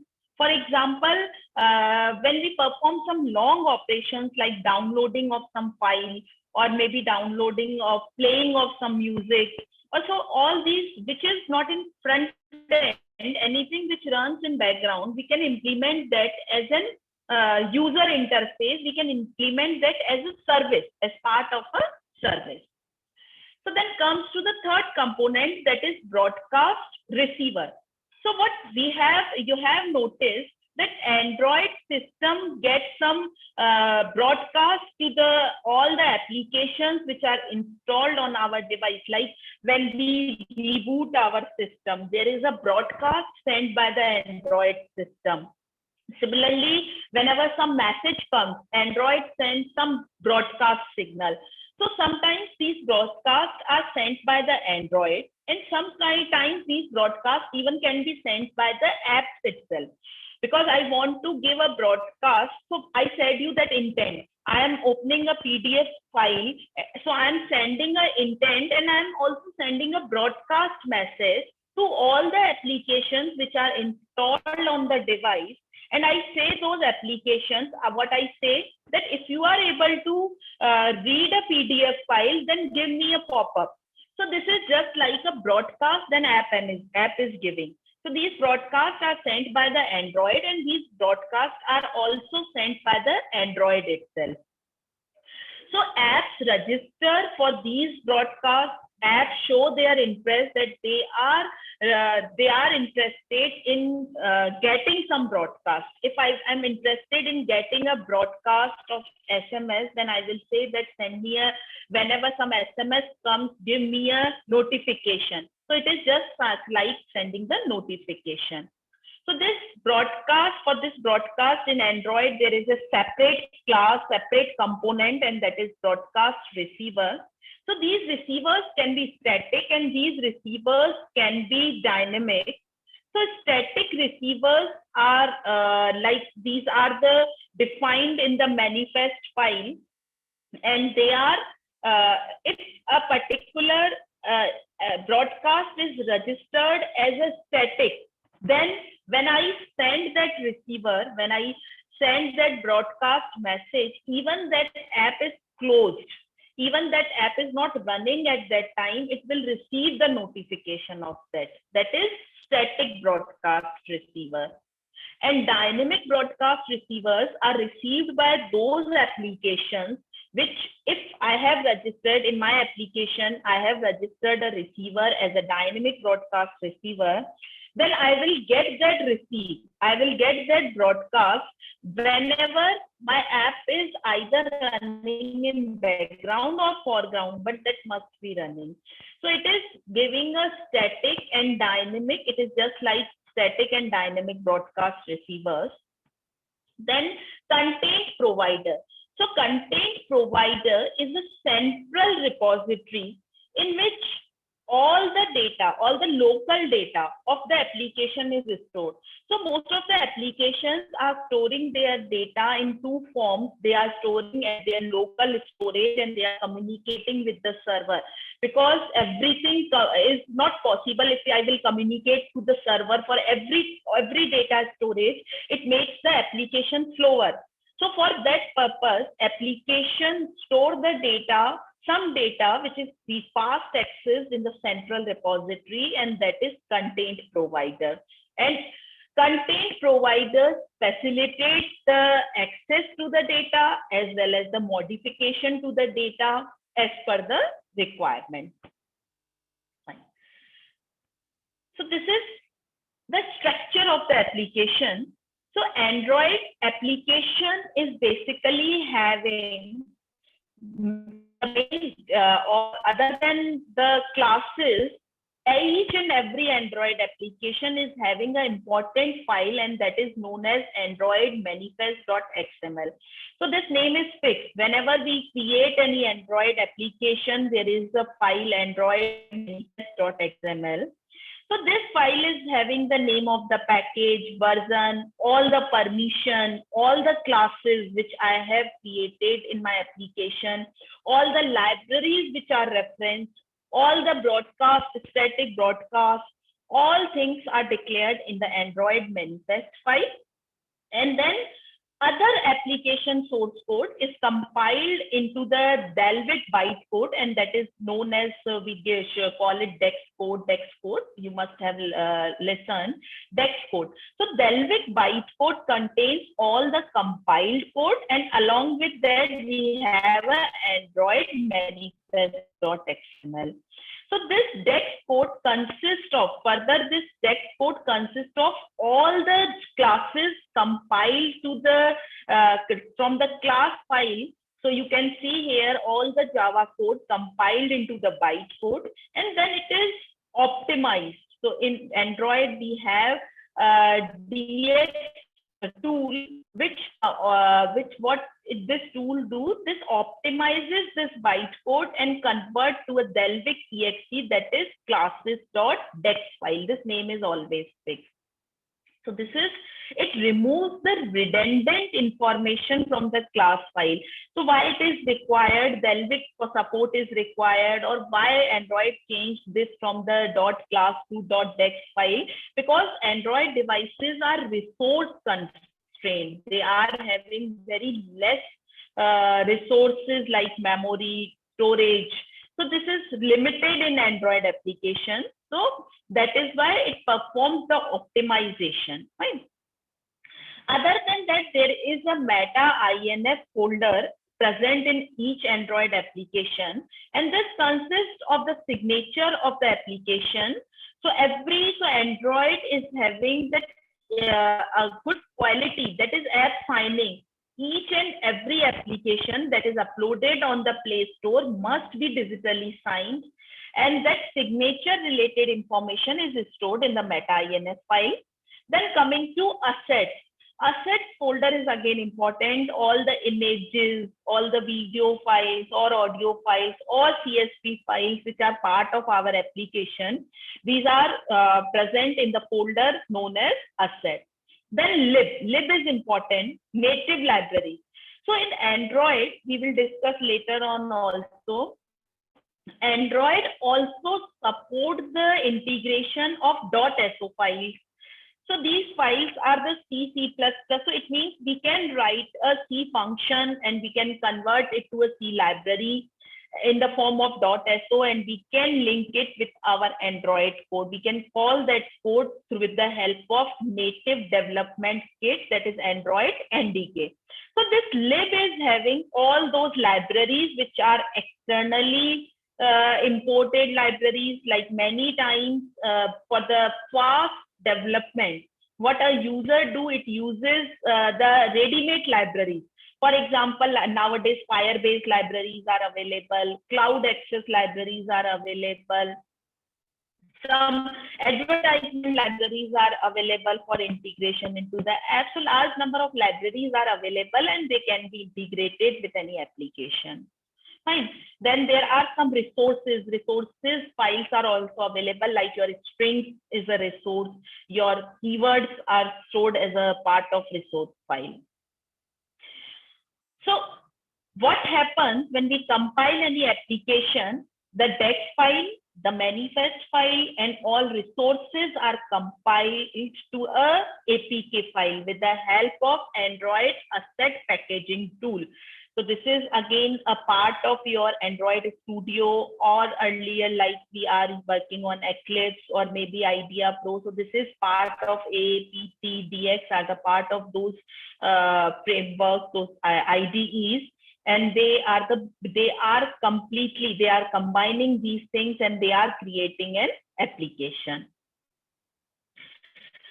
So if we see at how the Android is designed, what is the architecture of Android operating system? So you can see the important part, the bottom layer is a kernel layer, and that is the Linux kernel. So in Android, behind the Android, the file system, the kernel is of Linux itself, and that has been, why it has adopted the Linux, because it thought that the developers thought that it is secure as compared to other operating systems. So they have integrated the Linux kernel, all the drivers, file system, power management, all these have been taken from the Linux kernel. And at the topmost layer, it is the application layer that we see. So it consists of some core applications, some third-party applications, or maybe Play Store applications. So all these applications are part of application layer that we see when we use an Android phone. Then below that, there is a framework layer. So framework layer is, like I just told you, like content provider for storage of data, for the GUI purpose, for viewing the complete GUI system, for the whole is implemented as part of framework layer. All the managers, like we have telephony manager, we just see for the purpose of storing our sensitive, our bill information, our IMI number. So these are different managers are available, manager classes are available, and these are the part of Android framework layer. Then coming to middleware layer. Middleware layer is basically Android runtime and its native component. So Android uses Dalvik instead of JVM, that is Java Virtual Machine. Android uses DVM. Again, because it is having DEX port, that is why it has changed with virtual machine, and it is Dalvik Virtual Machine instead of Java Virtual Machine. And again, it is optimized than JVM. And again, Android has also started supporting later. In the initial, it was DVM, and now it is the combination of DVM and ART, Android runtime. So this is whole middleware layer incorporates everything which is required for the execution of application, and all the core libraries which are required for the execution of application, which support those applications. So it also has the native libraries. I just told you that native components are the important part of Android applications. So this is native libraries, and native daemons are available as part of middleware native component layer. So then inter-component communication, that is intent. So intent is, I can say that intents are very important, and without intents, even we cannot thought of communication in Android. We cannot thought that two components communicate with each other or one application call other application. So everything is possible through intent. But what is the property of Android framework? That it does not require any explicit permission for the intent. So if my application is communicating to your application, although each and every application is running in its own sandbox, but for communication purpose, there is no explicit permission is required, and that makes the Android a vulnerability. A large number of attacks, if you can see, are implemented, like privilege escalation. These kind of attacks have been implemented because of the possibility of communication and without permission, right? So even you are not aware with which component your application is communicating. So this, for ICC, two applications which are communicating, they need not to be from the same developer. So if these applications are from the same developer, we can think that there is a low risk, but these applications may not be from the same developer. So ICC is a security, multiple security issues are involved with ICC in Android. So what sender needs, so if I am an application, app one, like a WhatsApp application, I say, I send an intent to the Android framework. I say Android that I need to perform this task, and because this task, this facility is not integrated as part of my own application, so I invite other applications which support this functionality to work this on my behalf. Like somebody sent me location on the WhatsApp. So now for opening that location, I need the maps application. So for that purpose, somebody has sent me an audio. So I need an audio application for opening that audio. So what Android do, what is the architecture of Android, that app send a request through the intent to the Android framework. Android sends a broadcast to all the applications. So all the applications which have registered that broadcast receiver, all the applications that have shown their interest in that broadcast, they will receive that broadcast. Even Android send a broadcast to all the applications. But in all the application where there is a matching intent filter, so this is sending through intent, and this application, this receiver application is receiving through the intent filter. They show their interest with the help of intent filter. So this app 2 says that I'm not interested in doing this kind of task because I don't have that functionality integrated with me. But app 3 says that I have a matching intent filter. I have shown my interest to open that kind of thing or to perform that kind of functionality when I have been installed, and that has been registered by Android framework, Android operating system. So in this way, all applications have the corresponding intent filter will be getting this intent, will be accepting this intent, will be shown to us. So this is a one-way kind of communication. So this is the main loophole, is that there is no permission required for this purpose. So life cycle of components. So this is again makes difficult for a malware, for a person who is involved in security analysis of an application, of a malware. So what a security analyst who has designed a tool or a technique for the Java, can he or she extend the same thing for the Android? No, not directly. It requires a lot of changes in that because the architecture of Android and Java is different. In Android, we don't have any main method, while in Java, we have a single entry point. Even in most of the languages, we have a single entry point. So a tool can see I have to start from here. If I'm looking for the some security maliciousness in any application, I can start with the main method and I can go deeper in from that method.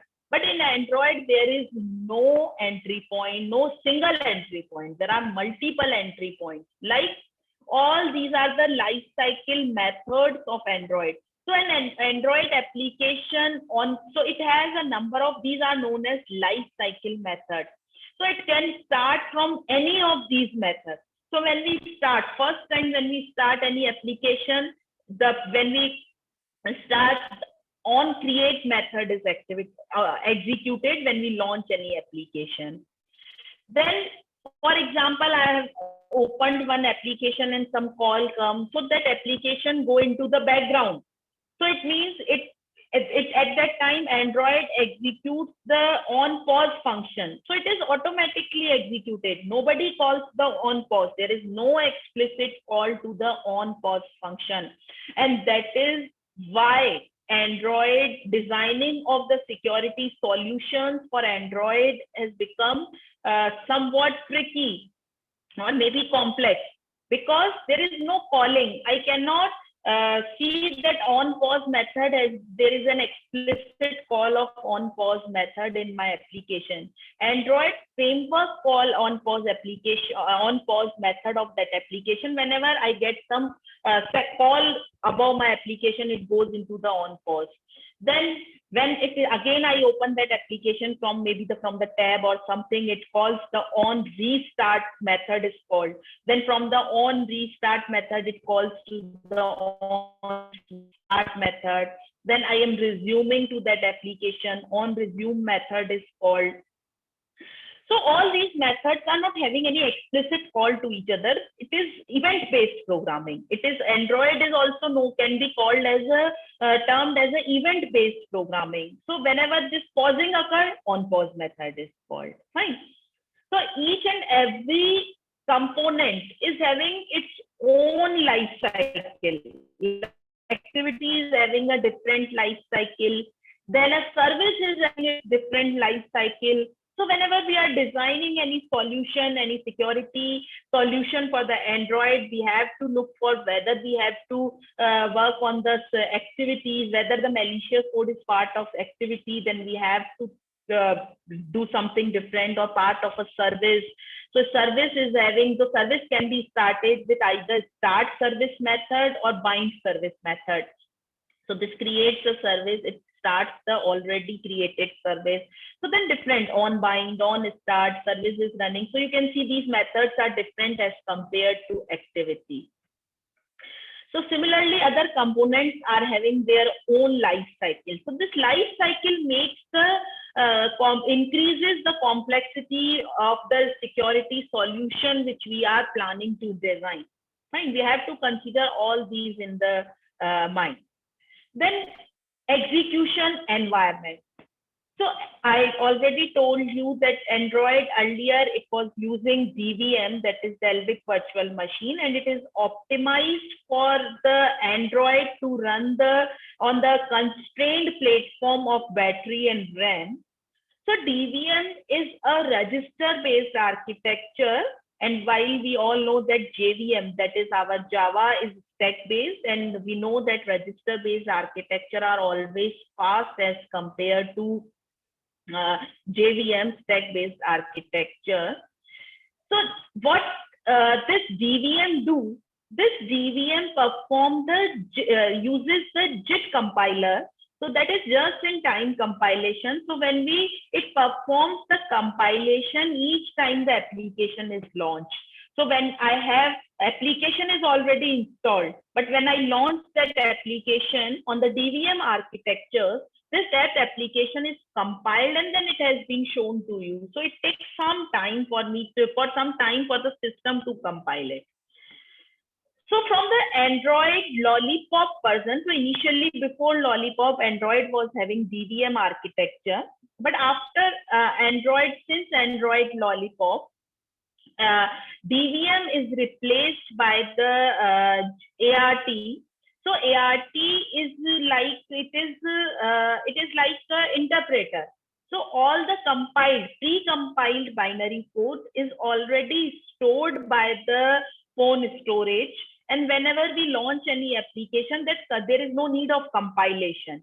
those compilation, that application is already compiled and stored in the our phone storage, in the storage of application folder.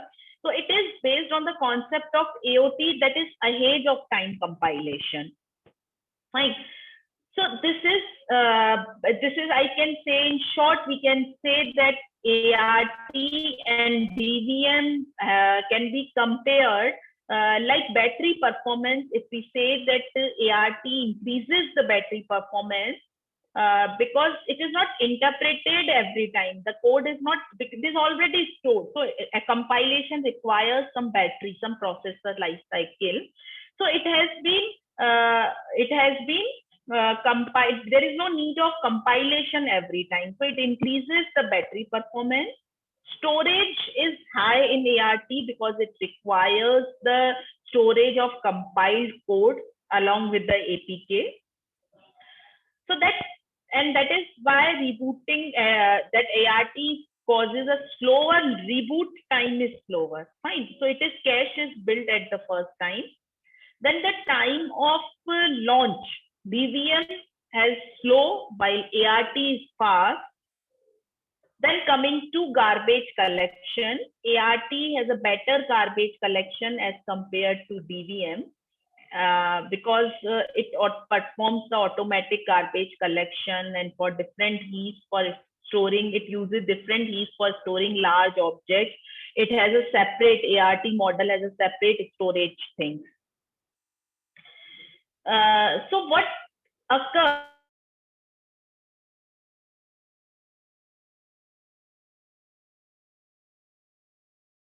Pop Android has started AOT compilation, ahead of time compilation. It already keeps the pre-compiled binaries. Then after Android Nougat, what happens? It uses the mixture of both, and that is known as profile guided JIT/AOT compilation. So what happens? It performs the either it performs AOT or JIT based on the nature of the application, based on the usage of application. So most of us has noticed that we have around 30 application, maybe 40 application on average in our phone. But normally we use 4 to 5 application or maybe 10 applications on the regular basis. We use WhatsApp or Facebook or maybe cam scanner or maybe call application, SMS application on the daily basis. But we have some applications which are installed on our devices, but we use them rarely, like Zoom. If I have installed a Zoom application, I use it once in a month.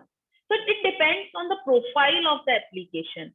So what Android Nougat and after that versions do, they combine both of these.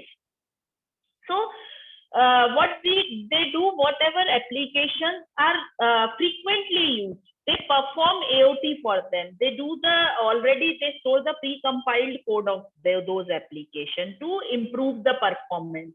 And the applications which are rarely used, they don't store their pre-compiled code in the cache and other storage, and that is compiled when that application is opened. So it is like profile guided.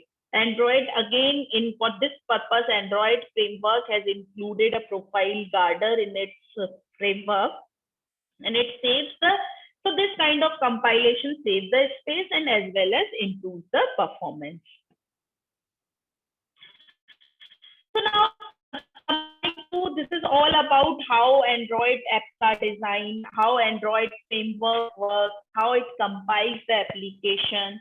So after that, coming to the built-in security, because it is around 85% of people are using this Android out of all mobile users. So you can see there is a usage is very high. So Android has a large number of its own built-in security mechanisms also. So let us look at that one by one. So the very first thing that Android uses is permission. So these permissions can be predefined permissions, or we can also define our own permission. We can also use the user-defined permissions. So System permissions are the predefined permission, like your read SMS, send SMS, your grant lock. So these are some permissions which are already available in Android, and we have to just write that we need this permission in our application. Just like internet permission. This application is writing that I need an internet permission, then only this application is able to access any API which uses the internet. If I am not writing this permission in my manifest file and I'm trying to access the internet to any of the API, to any of the functions, my application will either crash or it will say me that you have not sufficient permission for access of that component. Even accessing camera, accessing GPS, any sensor access, Bluetooth, requires the application to declare that permission. The developer has to explicitly that it needs that permission in that application. So what, as an end user, what we have to be careful about is we have to be look at why that application is requiring that permission, a particular permission. Fine. So like if any application is having only the local usage, then why it is requiring an internet permission? Why an application which is playing a sound or which is playing an audio requires the permission of like image, requires the permission of messaging? Why that? So we have to be careful about why the permission is asked by that particular application. Is it really required, or it is not required and it is just asking and it is making its application overprivileged and it may misuse that overprivileged permission? So there are some permissions which are already available, and for that we have to write the usage permission tag. And there are some custom permissions which can be defined by the user itself, by the developer itself. So here developer says that this is the name of the permission. That can be any custom name. So this, why this is required? So this says that if I am writing that this later on I am asking, creating some contain, some component like contains provider. So I am saying that Android permission, this.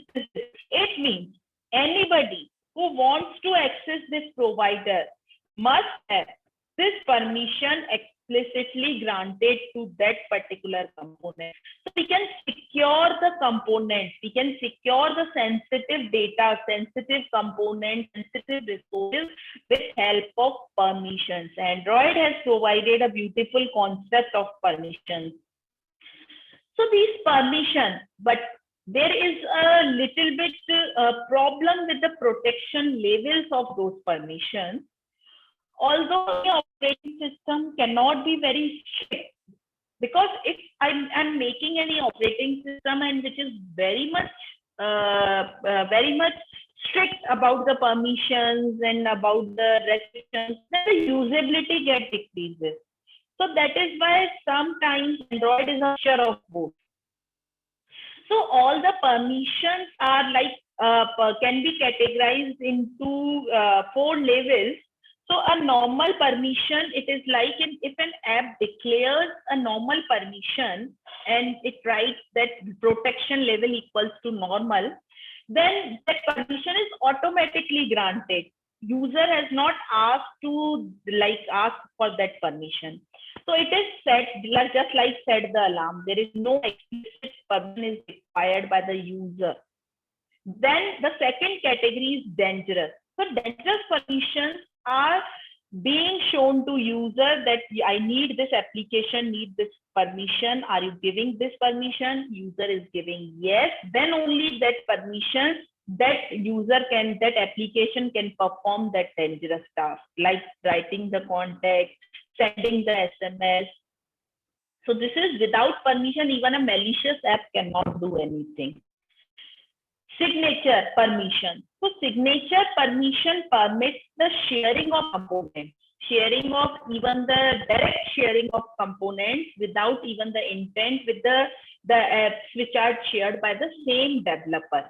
So if a permission signature permission protects the resources from the other developers, and it permits all the accesses from within all the applications which are the same developer. And signature or system is the superset of this, in which all the system apps are also granted the permission along with the app of the same developer. So again, the second measure along with permission, which is provided by Android, is app signing. So all apps have to be digitally signed with a certificate before installation. Without, if any app is not signed application, then even we cannot install that application other than ADB, of course, USB based installation that we are doing while while designing an application. But APK file cannot be downloaded and installed if it is not digitally signed. When we create our account on the Play Store, then we have been given a certificate and we will sign our applications with those certificates. So it is a way of identifying a developer. So if a particular application, then that particular developer may be blocked by the Google. So it is like for identifying the users and profiling the users. Right? So it confirms, even the certificate is very important for the app update. So when I release the first version of app, then I update that application. So even from the same account, if I update any application, the Play Store, it checks whether the old application and the new version of the application, the new app is having the same certificate or not. If the two apps are signed by the same certificate, then only the update is allowed by the Play Store. So that is very important, that even at the later time, if I cannot create a wrong update of any app with a different signature and I can update that application, no, I cannot do this thing. I have to be strictly follow the same certificate. So if you forgot your certificate of the Play Store, if you lost the certificate, then even you are not able to update your application. So the other very important thing, that is app sandboxing, and this is the concept which is taken by the Linux kernel. So app signing and permission are the built-in security of the Android itself, and this app sandboxing has been taken from the Linux kernel itself. So each application is having its own unique app ID, parent ID, like we have in Linux processes for the Linux processes. It has the resources assigned to it. Each application runs in its own sandbox, own Dalvik virtual machine, and these applications communicate with each other with the help of intents. So at the developer level, we call that these are the intents, that this is trying to communicate with this intent, is used for communication between apps. But at the framework layer, that intent is internally converted into a binder, that is binder transaction is called. So these are the system processes.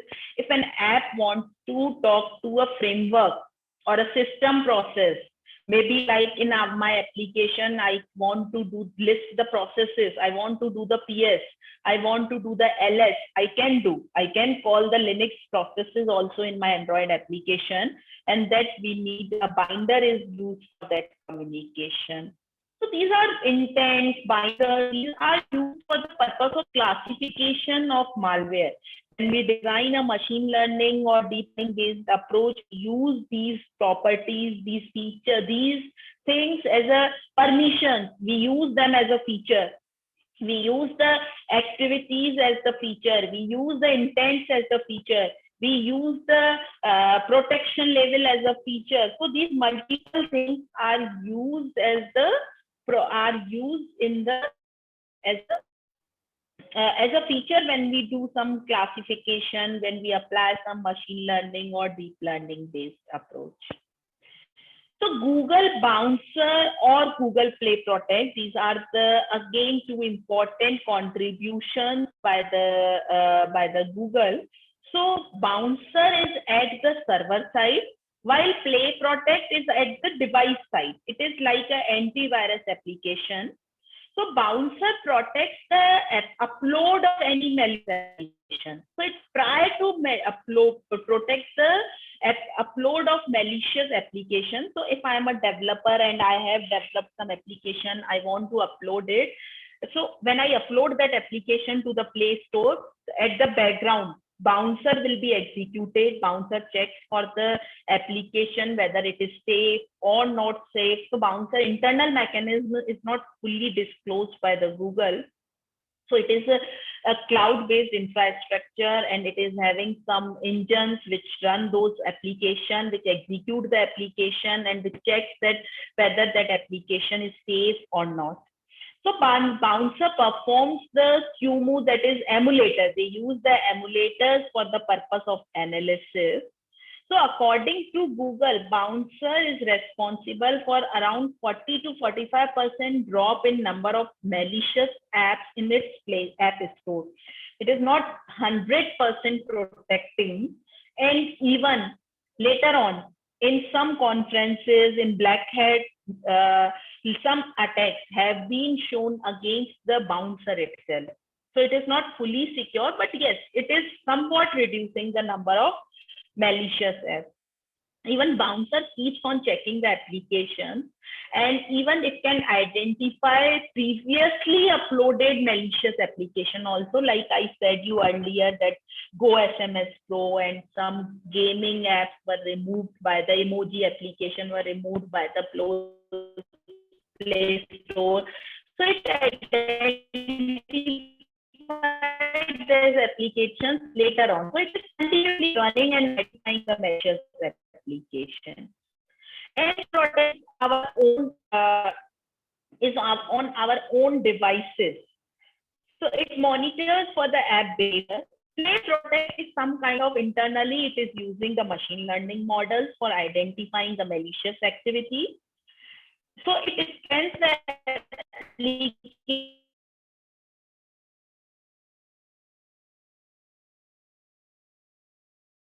application may be suspicious or maybe dangerous, or it is having some kind of threat, and it advises us to delete the application. So we can use other antivirus apps also, but Play Protect is a mechanism which is provided by the Google Play recently.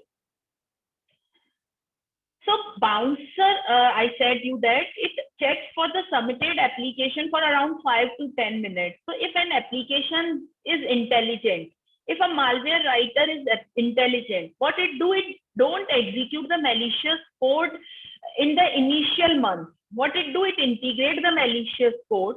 It performs that misbehave. It writes some logic bomb. So these are known as logic bombs. It writes that time bomb. It integrates time bombs and logic bombs, and it says that execute this when a particular event occurs, or maybe on the new year, or maybe on the particular day of a week, or maybe a particular date, execute that code.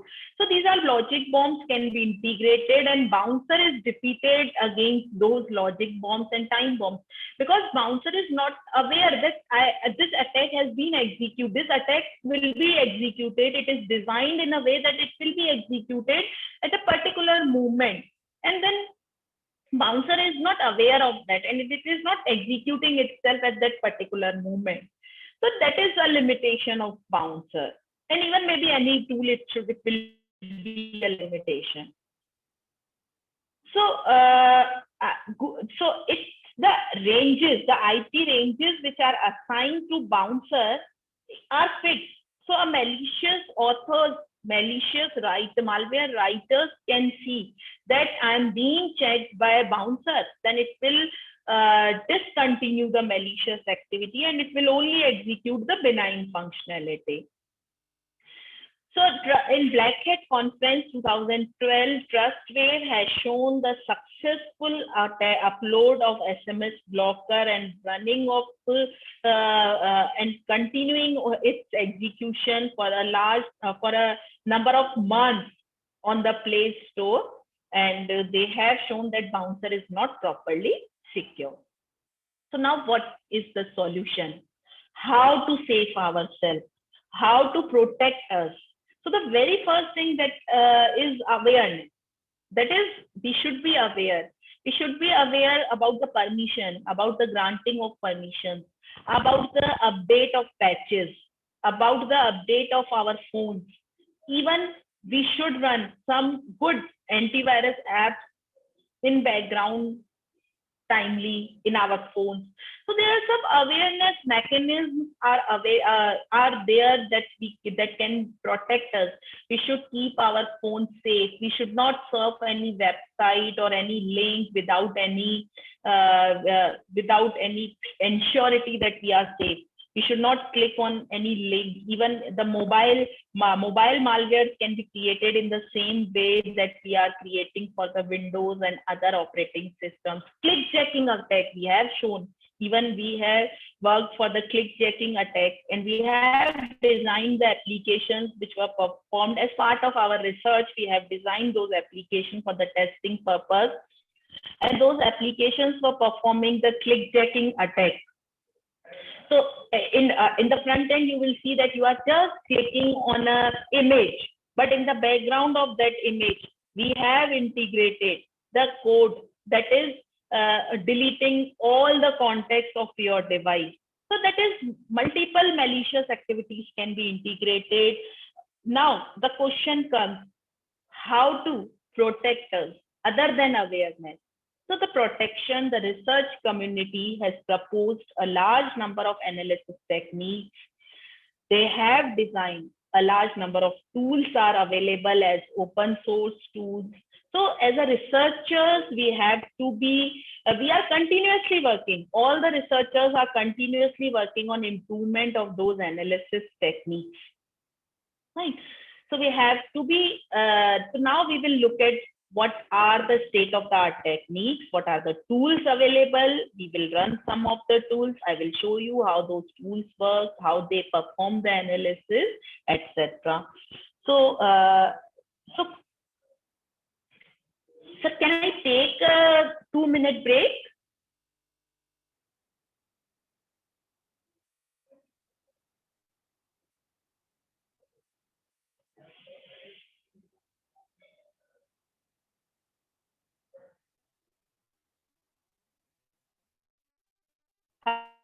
So am I audible?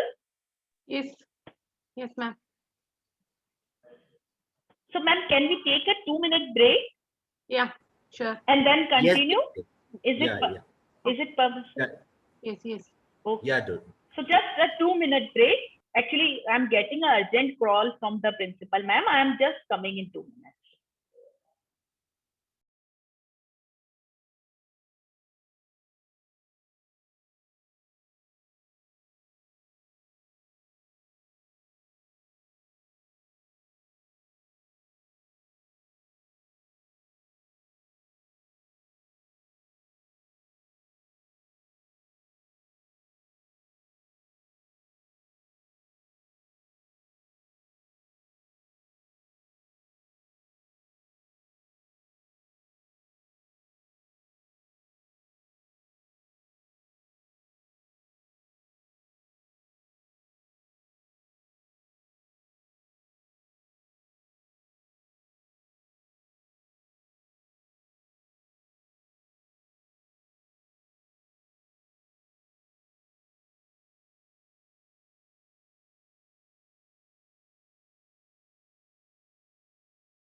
Hello. Yes. Yes, ma'am. So shall I start again, ma'am? Yeah, yeah, sure. Yeah. Thank you. these techniques are basically, overall, we divide these techniques in static analysis, dynamic, and hybrid. So static analysis only pass the application, it reads the application, it creates the call graph, it creates the control flow graph, it performs the taint analysis and identify the malicious behavior. While in dynamic analysis, we execute the app, we see what is the behavior of that application, and normally for this purpose we use sandboxes, and in those controlled sandboxes and emulators we see that particular behavior of that application, and then we see then we perform the further analysis based on the properties, based on the behaviors, maybe based on the system calls, maybe based on the API calls that have been logged. Then there is a hybrid analysis which combines the static and dynamic analysis. So static analysis basically extract the features from the application.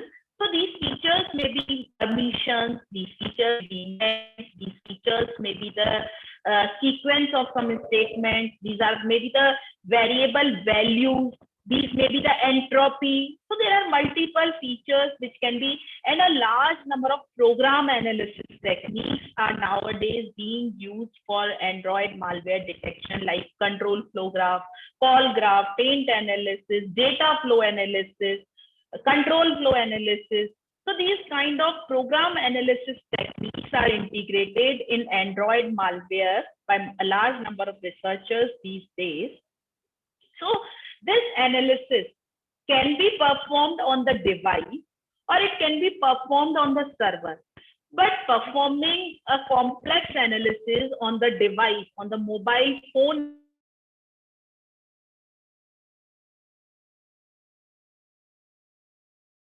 sources being very frequently, because analysis of an application requires a large number of resources.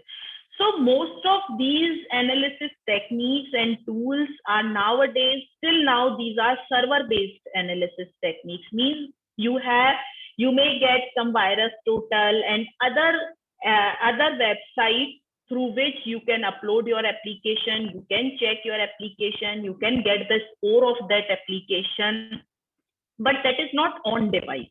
All these are the off-device analysis techniques. So there is a challenge. It is a challenge that we have to design a technique which is lightweight and which can be integrated in our phones, in our mobile devices, and they can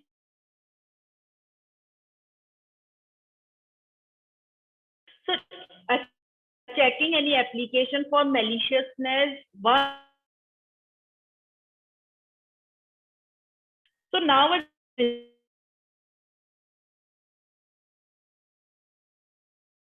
instead of non-real time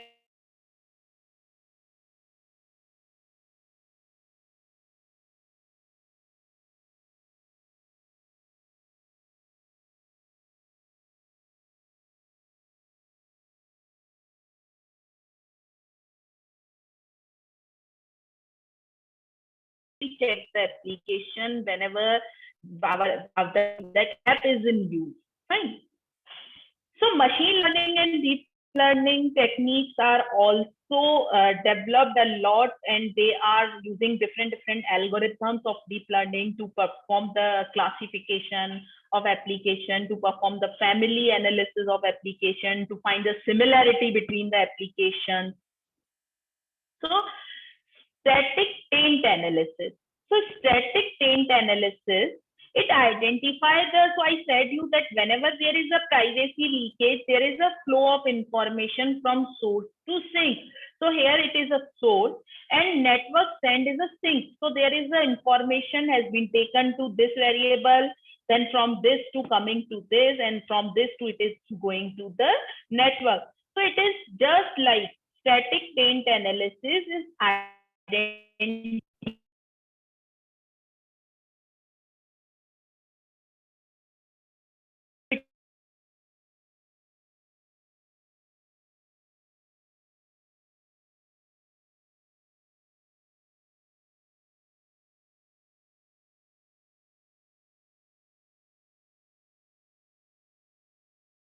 call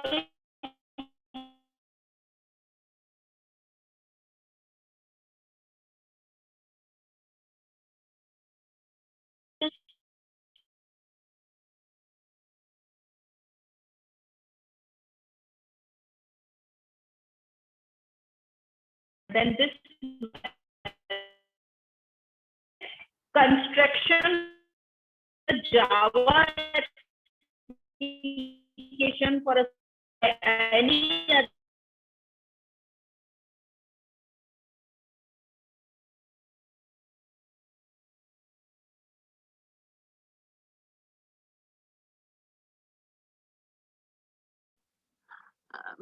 Ma'am, Jyoti ma'am.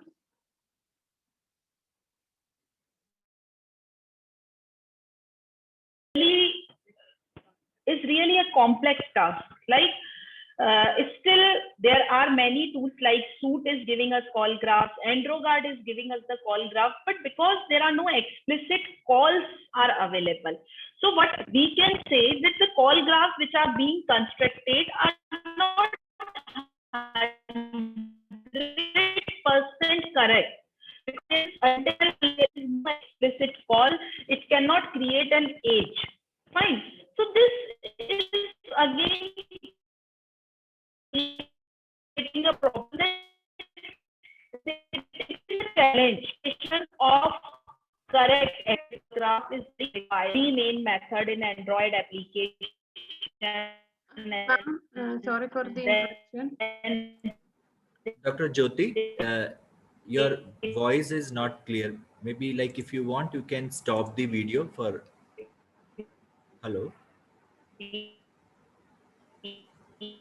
Create the call graph.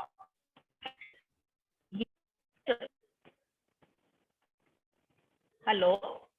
Yeah, I feel the network is brittle actually. Maybe if you want, you can stop the video for the bandwidth. Voice is not that clear.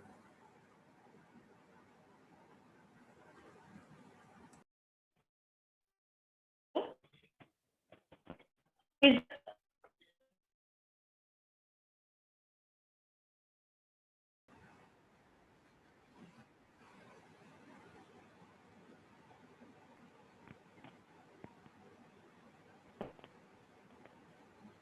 okay, so CFGs are also used many times.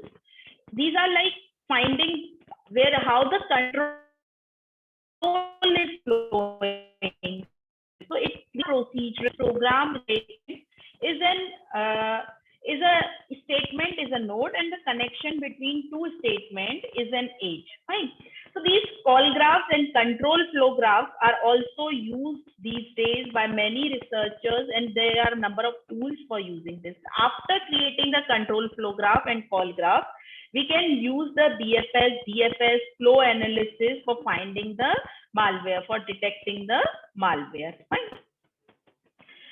So now coming to the tools which are used for reverse engineering and for the purpose of static analysis. So these are some tools like APK tool, Dex2Jar, JDGUI, AndroGuard, Suit, FlowDroid, APK Inspector.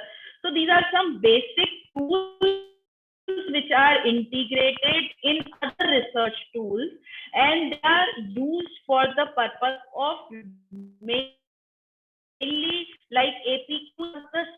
In Android, the code Dex code is reversed, and what happens that we get a reversed code. We get a reverse code either in form of Java, may not from the original Java, but we get the code in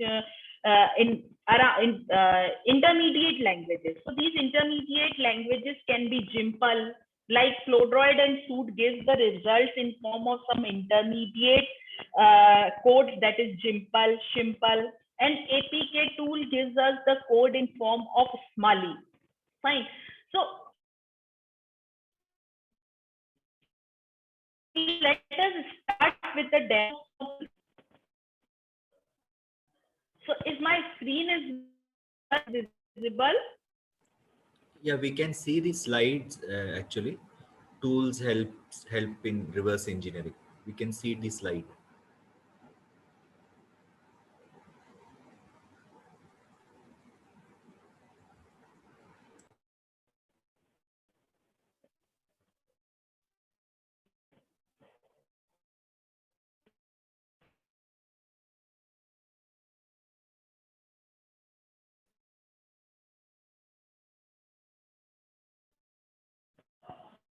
Sir, terminal is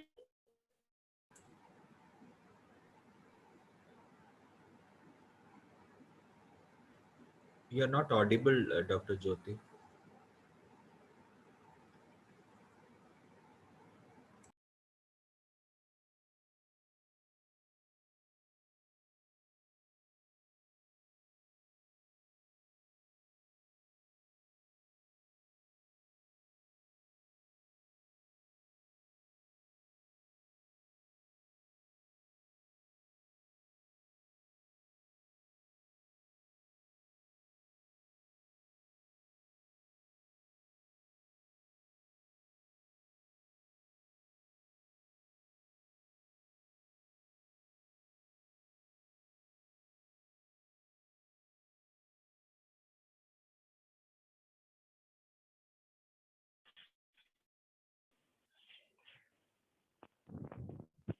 hello, sir, audible or not, It's okay. It's okay.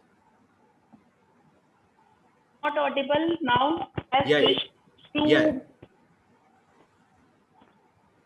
yeah. It's fine. You can continue. You can continue.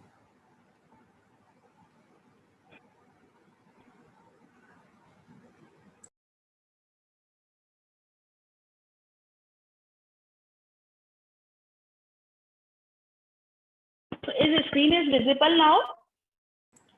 No,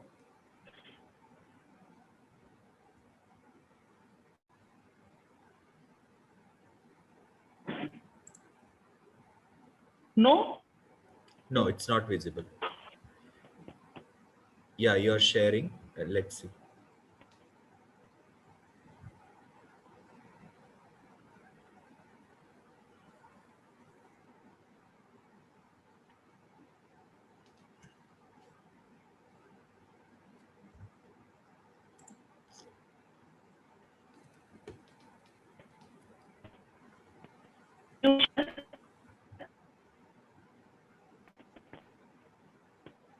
No, it says sharing, but it has not shared.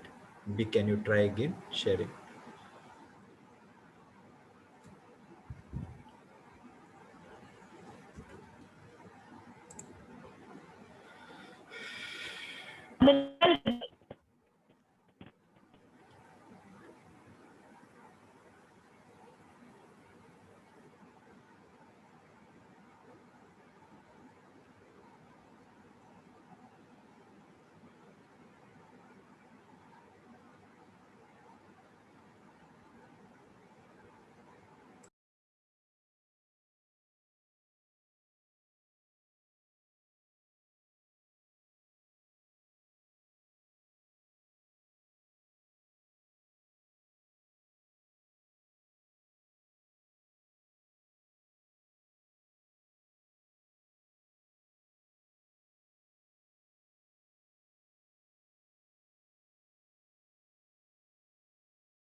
Sir, is it audible now?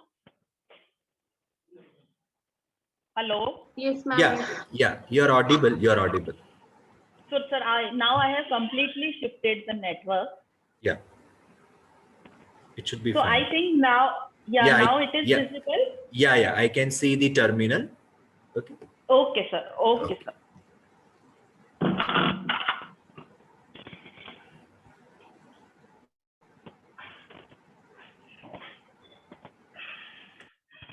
So quickly we will run a few tools which are helpful for your further research work. So you can see that I have some APK files I have taken, and then I'm running this APK tool.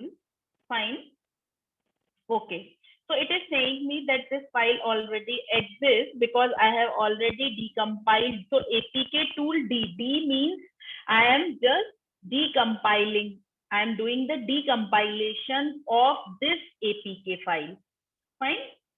So if you go into the folder and if you will see the result, so this is already created. So you can see when I am having an APK file of any developer APK, I can view, I can see the code, almost similar Smalley code I can see the manifest file of that application. So it is, you can see that it uses this permission, this has these metadata, it has some receivers. So like you can see it has the declaration of receiver, it has one more receiver, it has some services, it has some intent filters which are registered, like it want to receive a alert whenever some SMS has received, whenever some time connectivity change, even at that time this application receives the receiver, receives a notification. So whenever a network change occurs, this application receives the signal from the Android framework, maybe boot completed, notification removed. So there are even SIM state has been changed. So with the help of simple tool and a single command, we can see the code of application, and this is in form of Smalley. So these are the Smalley files we can see, and even we can write the Python scripts to get the features from these Smalley, like there are a function create from parcel, then there is a function new array. So this can be done with the help of APK tool. So now what I can do as a malicious author, I can repackage this application. What I can do, just for example, what I will do, I will just add a permission, or I will remove a permission from this application, and then we will see what happens. Fine. So let us, this application is using some permission. So let us, I'm repackaging this application. As a malware author, I'm adding some my own permission or removing some permission. I've just saved it. Now what I want the, I will again compile it and will get a APK file from this changed code. Even I can do the changes in the Smalley code. I can change the resources. So you can see that there are resources available. I can change this XML file also. So we can perform any changes. Just for simplicity, I have shown you that we are doing a simple change. Fine. Now, instead of this, if I am doing APK tool build,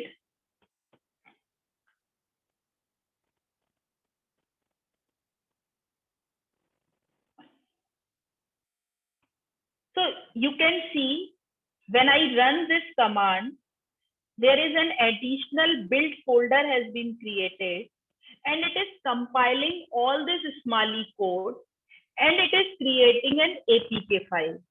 So this build folder has been created, and you can see that, so there are dex file is also created, XML, new XML file is also created, and you can even see in this folder, you can see that there is APK file which has been created. Fine.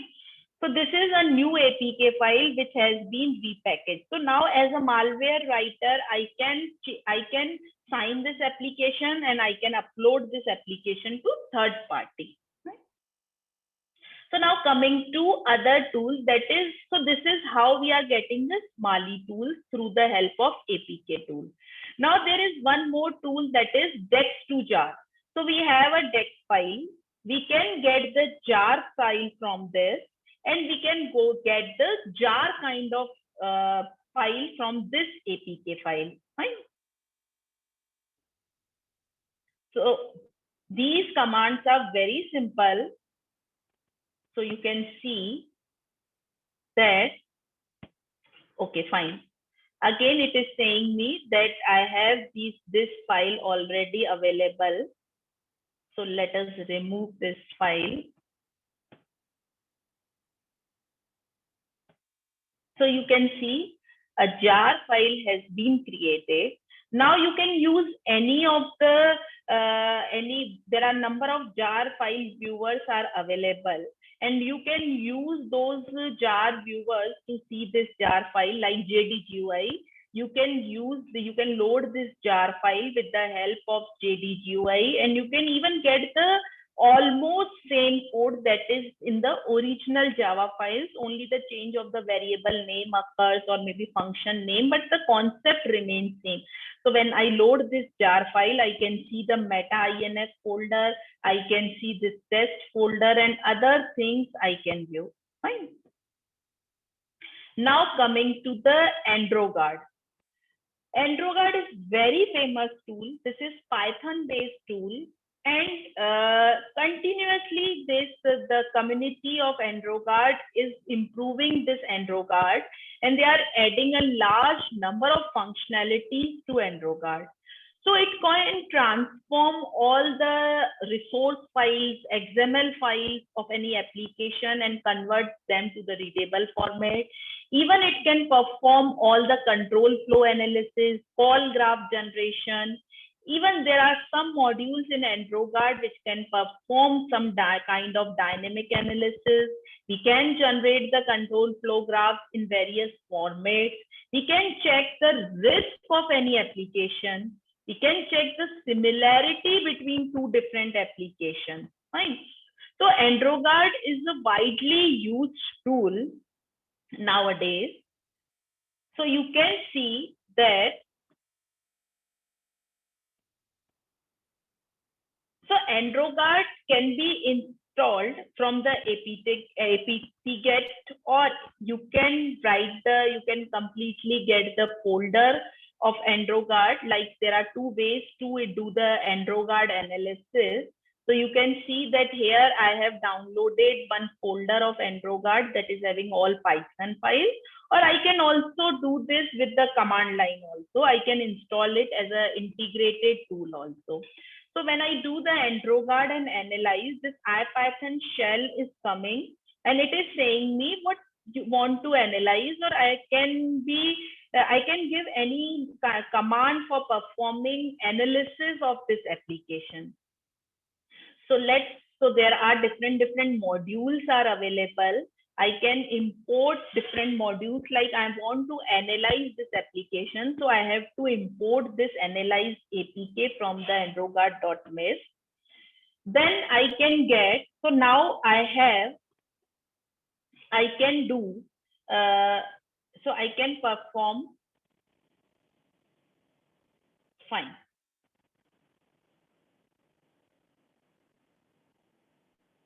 So it is taking 1 or 2 minute time. So what is, it returns three data structures, A, D, and DX. So all the basic things that are related to XML are available as part of A data structure. Then all things which are related to DEX are available as part of D and DX data structure. So for example, if I want to see A dot get activities of this app, so I can see that this application is having this activity, get underscore permissions. I want to see the permissions of this application. So I can see that this application is having internet permission and this application is having other permission, that is write external storage. Right? A dot get underscore. So you can see there are multiple get certificates. So I can see the certificate information from this. Okay, so there is one argument that needs to be given in the certificate. So you can get the manual of all these, and all the commands can be, there is large number of commands which can be performed to get the whole functionality, complete behavior of the application through the help of AndroGuard. So like version name, I can see which version this application has been. This is the first version of this application. So I update this application, then I will do 1.1 and similar kind of thing. Right? So you can also see that AndroGuard CG. So this CG is used for creating the call graph. This CG says that create the call graph of this application. So I can run this command, and so this is already there. So you can see. So for demo, I have already created these graphs. So you can see that multiple call graph.gml. So it creates the graphs in multiple formats like GMF, GML, EXF, even PNG is also supported. So we have created these graphs. We can create all graphs we can create, and then further we can use these call graphs for the purpose of analysis. So you see, I have created, just given this, and it has created the call graph of this application. It says that there is a method this and there is a method this and similar to that. So this call graph can be viewed in any of the external viewer, or maybe you can view these call graphs online. Okay, just a minute. So this, you can see that I have a particular installed on my system QVGA for getting this. So you can see that there are nodes in this application. These nodes have some so this is some kind of when you do this kind of loading of large graphs now, so there are some issues related to loading. So just have a quick view. Then similar to control flow graph can also be created. So you can create the control flow graph. And the beauty of AndroGuard is that you can even nowadays, so this has been integrated as part of current version.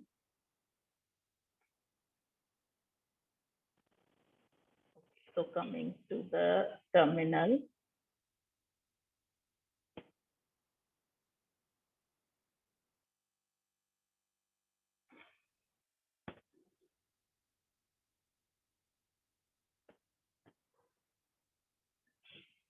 So AndroGuard has also given a GUI based tool also. So you can open a file and then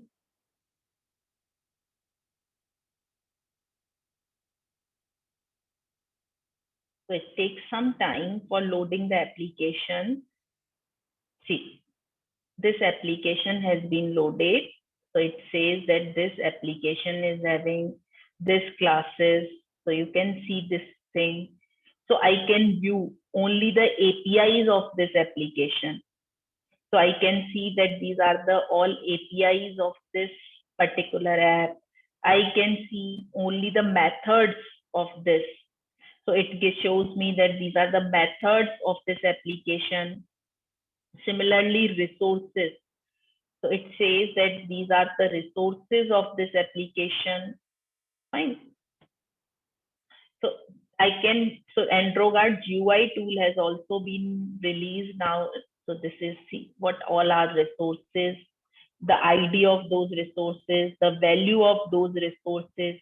So you can see there are some hidden and decrypted strings as part of this application. Fine. So this can be some suspicious. Now these values can be taken and these can be used as a feature for further machine learning or maybe deep learning based analysis. So see. So this is all part of this application itself. So this is a malicious application or maybe this application itself. So now coming to EndroGuard, checking for the risk of that particular. Fine. So you can see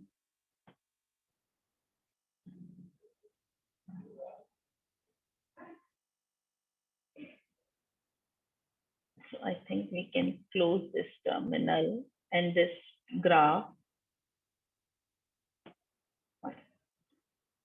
So why I'm using two versions? Because some functionalities are supported in 1.9 which are deprecated in 3.5 and later on, and some are available in 3.5 which were not there in 1.9. So you can see that if I'm calculating the risk score, and this is just a simple command that I have to give, endrorisk.py. So this is a Python script which calculates the risk of any particular application. Fine. Minus M says that find out for all methods. Minus I that this is our input. Fine. So we have given this input and it has given me the risk score that is 100. So instead of this, if I will give some benign application, then let's see what it happens. So this is a simple application which is taking an IMI and with the not other than that it is doing something. So it is giving that risk score is this. It is giving that it is having this DEX codes. This is having this DEX properties, that is no native code, no dynamic code, no crypto code is present, but it is having a reflection code. So permissions, privacy. Yes, it is asking for one privacy permission. It is asking for one dangerous permission. So I can find out the risk score of application also with this. Fine. So we can find out the similarity between application with the help of, again, another endrosim.py. Okay, so I think /endrosim.py.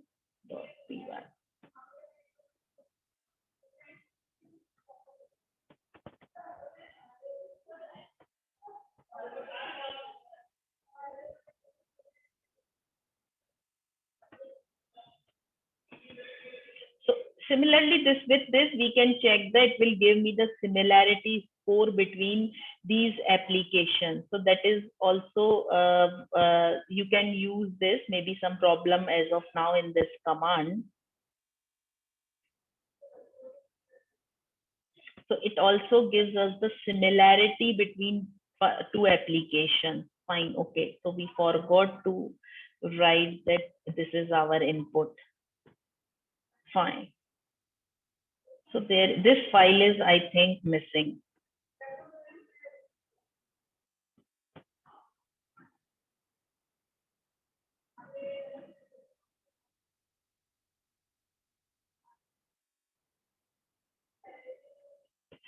So no problem, you can use this endrosim.py, and there are other different modules are available through which you can generate these call graphs. You can see whether the what are the signatures of this particular application. You can also check those signatures.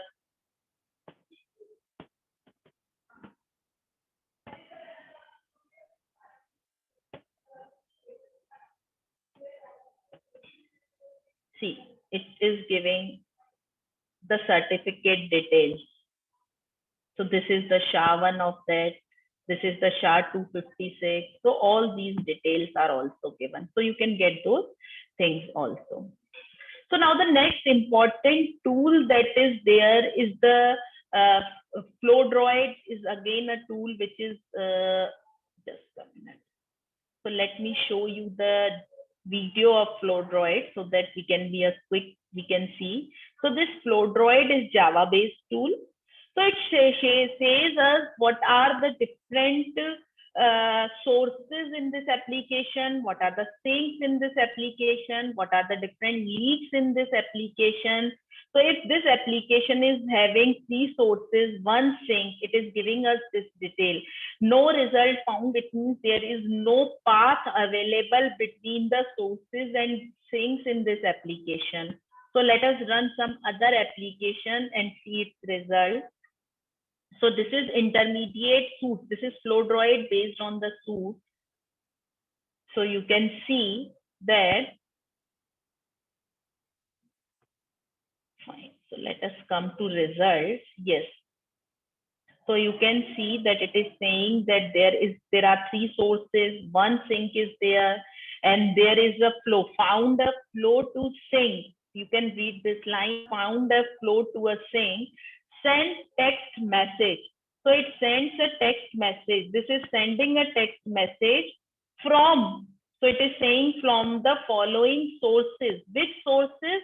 That is get device ID. So this device ID is the source. It means our IMI number is being leaked through the SMS. So this tool can give us, FlowDroid can give, and this is static analysis based tool. So then coming to API monitor and monkey tool. So monkey tool is useful and helpful in the dynamic analysis when we run an application, when we run the analysis. So we say that run the monkey on this package and give this much of events, 500 events. So because we cannot do the manual analysis, we have to integrate some of the advanced tool for the purpose of automated analysis. So you can see that this is the application, and I was saying you about click checking application, and this is just like a button behind which there is a code. So you can see that this application through the help of monkey is a tool for generating the random events. Fine.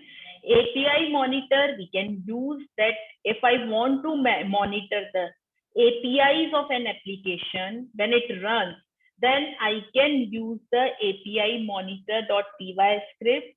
Then when we run that application, so it gives me the repackaged application. So I have to install that application.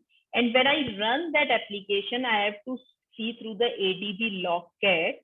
And when I run that application, it gives me, so you can see that when I run this application, in behind of that application, whatever activities are being implemented, these are get logged. So I have done some setting to give a particular label to those events, those APIs. So you can see that it is again doing some telephony manager work. This application is sending the text message. It is performing some reflection based. It is starting some activity. It is putting some data to this. It is executing get device ID. So these are the API monitor is a tool which can be used for monitoring the APIs of any application. When we run that application, those APIs get logged with us. So these are the functionalities that I have shown you. Taint analysis is finding the flow from source to sink, and I have shown you that Suite and FlowDroid we have used for those. So it identifies the sources and sinks and the path. We have shown the demo of that. ADB is basically integrated with SDK. So it is helpful for other tools. It is Android debug bridge. It is used for reading the logs, clearing the logs. You have seen just now that I have used ADB logcat -c for clearing the logs. Debugging, we can use log.d instead of system.out.println. We can use android.util.log class for logging. So the challenges of static analysis are Android specific and Java inherited. I have already told you that there is a component program entry point. There is no main method. So there is a challenge to create the correct call graph. Then life cycles, different life cycles. There is no explicit call to those. There is an inter-component communication. Delphic bytecode is there. That is why the Java-based tools cannot work directly. Then coming to reflection and native code. So reflection is loading the classes at runtime. So instead of these classes are not available as part of your code itself. So static analysis will fail. So static analysis, instead of that, we have to use dynamic analysis when dynamic code loading and reflection is present. Native code is a problem because malware can hide their malicious behavior in the native code, in the C, C++, SO files. And then all the tools which are based on DEX or Java code analysis will fail. So this is how, this is the demo of how reflection loads the class at runtime. So instead of get device ID, it is writing something other, the obfuscated version of this. So a static analysis tool, which is finding an API with a particular name, will not be able to identify this. So here in this example, the information collection is part of one component and information transfer is part of another component. So any technique which is based on single component analysis will not be able to do this kind of analysis. So we have done the analysis of this kind of application on different tools which are online or offline available. So you can use visual threat also. This is also along with virus total. Visual threat is also a good website for finding the threat score. You can use Cuckoo Droid and configure it for Windows or maybe for the Linux also. And Cuckoo Droid is a good tool, but it takes a large number, so it has a large number of apps in queue. So it takes a long time.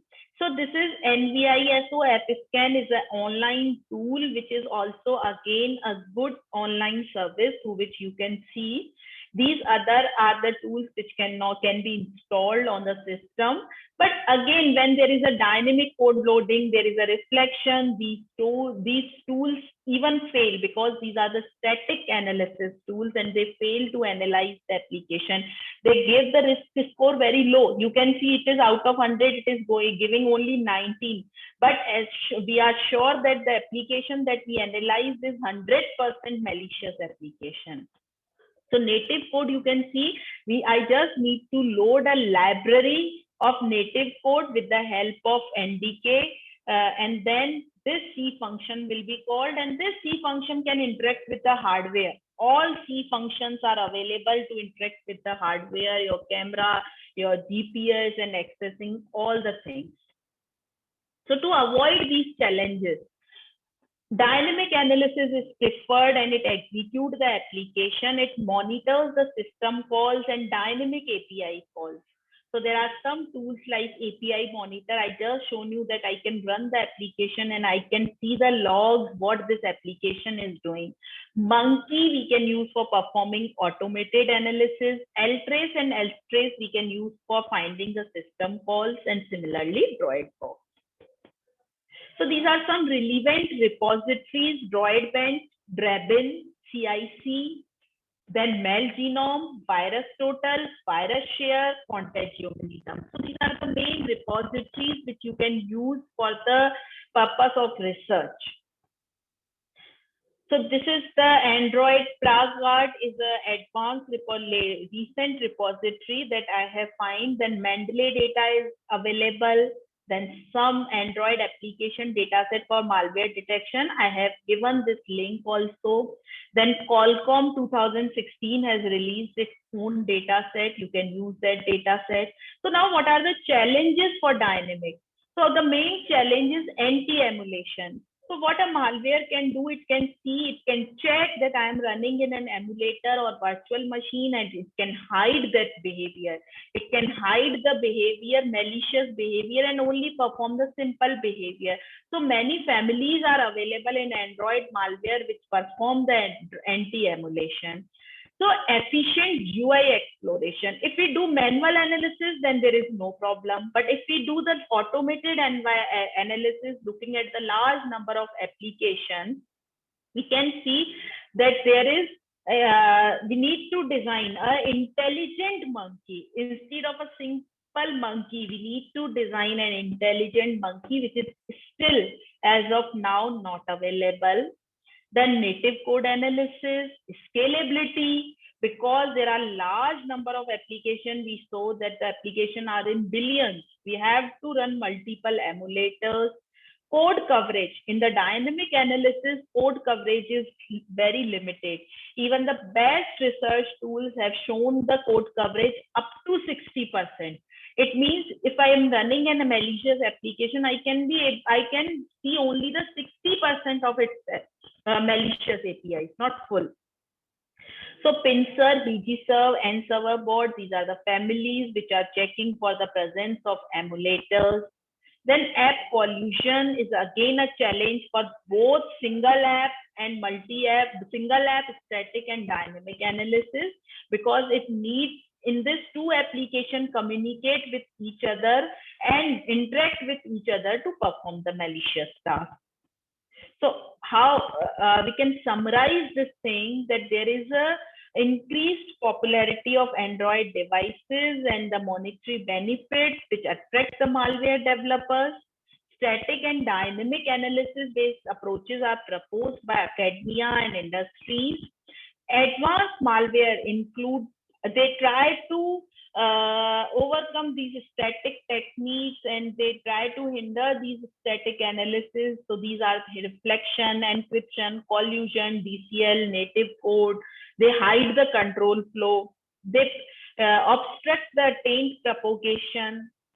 So these are the some anti-emulation is used. So these are the paths, are a large number of paths are available. So these are the all are hindering the current analysis tool. So in our research work, we worked on several techniques and we integrated static and dynamic techniques which complement each other in solving the fundamental limitation of individual. So these are the few publications which are our result of our Android malware analysis. So these all publications are related to our group publications and related to the malware analysis, Android specifically. So if I give the future, I have to summarize that what we can do in future or what I as a group we are working on. We are working on the advanced malware which are giving obfuscation to defeat the current, to defeat the state of the art static and dynamic techniques. So what are those advanced obfuscated malwares, their techniques, how to identify those obfuscated malware, their activities. Then the colluding apps in which not single application, we have to work on the multiple application at a time.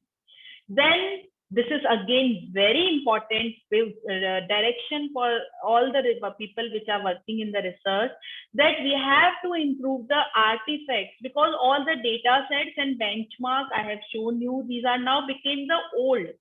So now the recent, there is no single database which can give us the recent malware apps, like I showed you Joker application, 2021 malware application. So these are not available in at a single place as of now. So even we can work on the designing of such data sets and benchmarks to benefit the research community. Next important thing which is very much required is the deployment on device. We need to devise a technique. We need to develop a technique which can do real-time monitoring of any application, even multiple applications which are running in our device, and that approach needs to be lightweight. We cannot wait for an app to download, then upload on a tool, or then check its risk ranking, and then check, then we will see, now it is fine, then I will work on that application. So this is not practical. So we need to devise the techniques which are deployable on the device. And what techniques, what are the state of the art tools are giving? They are giving a large number of false alarms are also there. So we need to work on reducing the false alarm. Then better modeling of Android application. I told you earlier also, we need to model these application. We need to model callback methods. We need to have a entry point. So all these things should be improved. Better modeling is required. Next, static analysis still are not complete. Most of the native code analysis is missing in the state of the art tool. And there are multiple machine learning, deep learning papers. You can find thousands of papers that say that this is malware, this is benign. We did the classification. But why that application is malware? What actually that application is doing? Is it taking some data? Which data it is taking? Is it sending to outside? And that what that outside is doing that with that data? So classification is easy, but identifying the behavior of that classified application is required. Why that application is malicious, or why I have given some application as benign label. So that should be clear. Then dynamic exploration. When we do the dynamic analysis, the code coverage is very less. Only 50% to 60% code is covered. So dynamic analysis is the solution for static analysis, where the situations where static analysis fails. But still the dynamic exploration with scalability, with parallel analysis is a problem, is a research issue. So this is all about from my side. So I'm really very sorry for that interruption of 10 to 15 minutes in between. So I don't know why 2 to 3 networks are not working today. So even the broadband is not working. So sorry for that, sir. No, it's not. We are living in the digital world, so we can face a lot of issues. So thank you, Even I have arranged for 2 to 3 different kind of networks, but still even 2 failed. Then I have to switch over to third. No problem. I'm sorry for that. No problem at all. So thank you, Dr. Jyoti, for sharing a wonderful lecture, starting from the architecture of Android and discussing in depth about the tools, and then opening up the current issues so that all of us can look on and experiment. So if you have some questions, participants, we can take a couple of them. You can type in the chat window. I can read it for Dr. Jyoti. And shall we wait for a couple of minutes, Dr. Jyoti? Then we can. Yes, sure, sir. Yeah.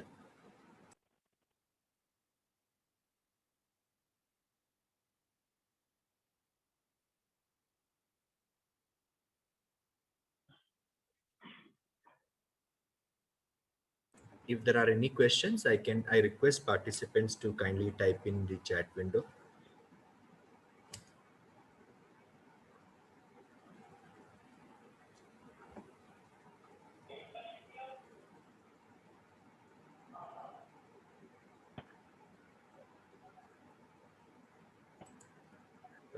So I hope there are no questions. Maybe like it could be, if there are some, maybe I can post it to you by mail, and if you have time, you can address it at your ease. Sure, sir. Definitely. So I thank you, Dr. Jyoti, for sharing your knowledge. The lecture was excellent, and it is always inspiring and lot of learning to hear to your lecture. I have heard a lot of your previous lectures as well.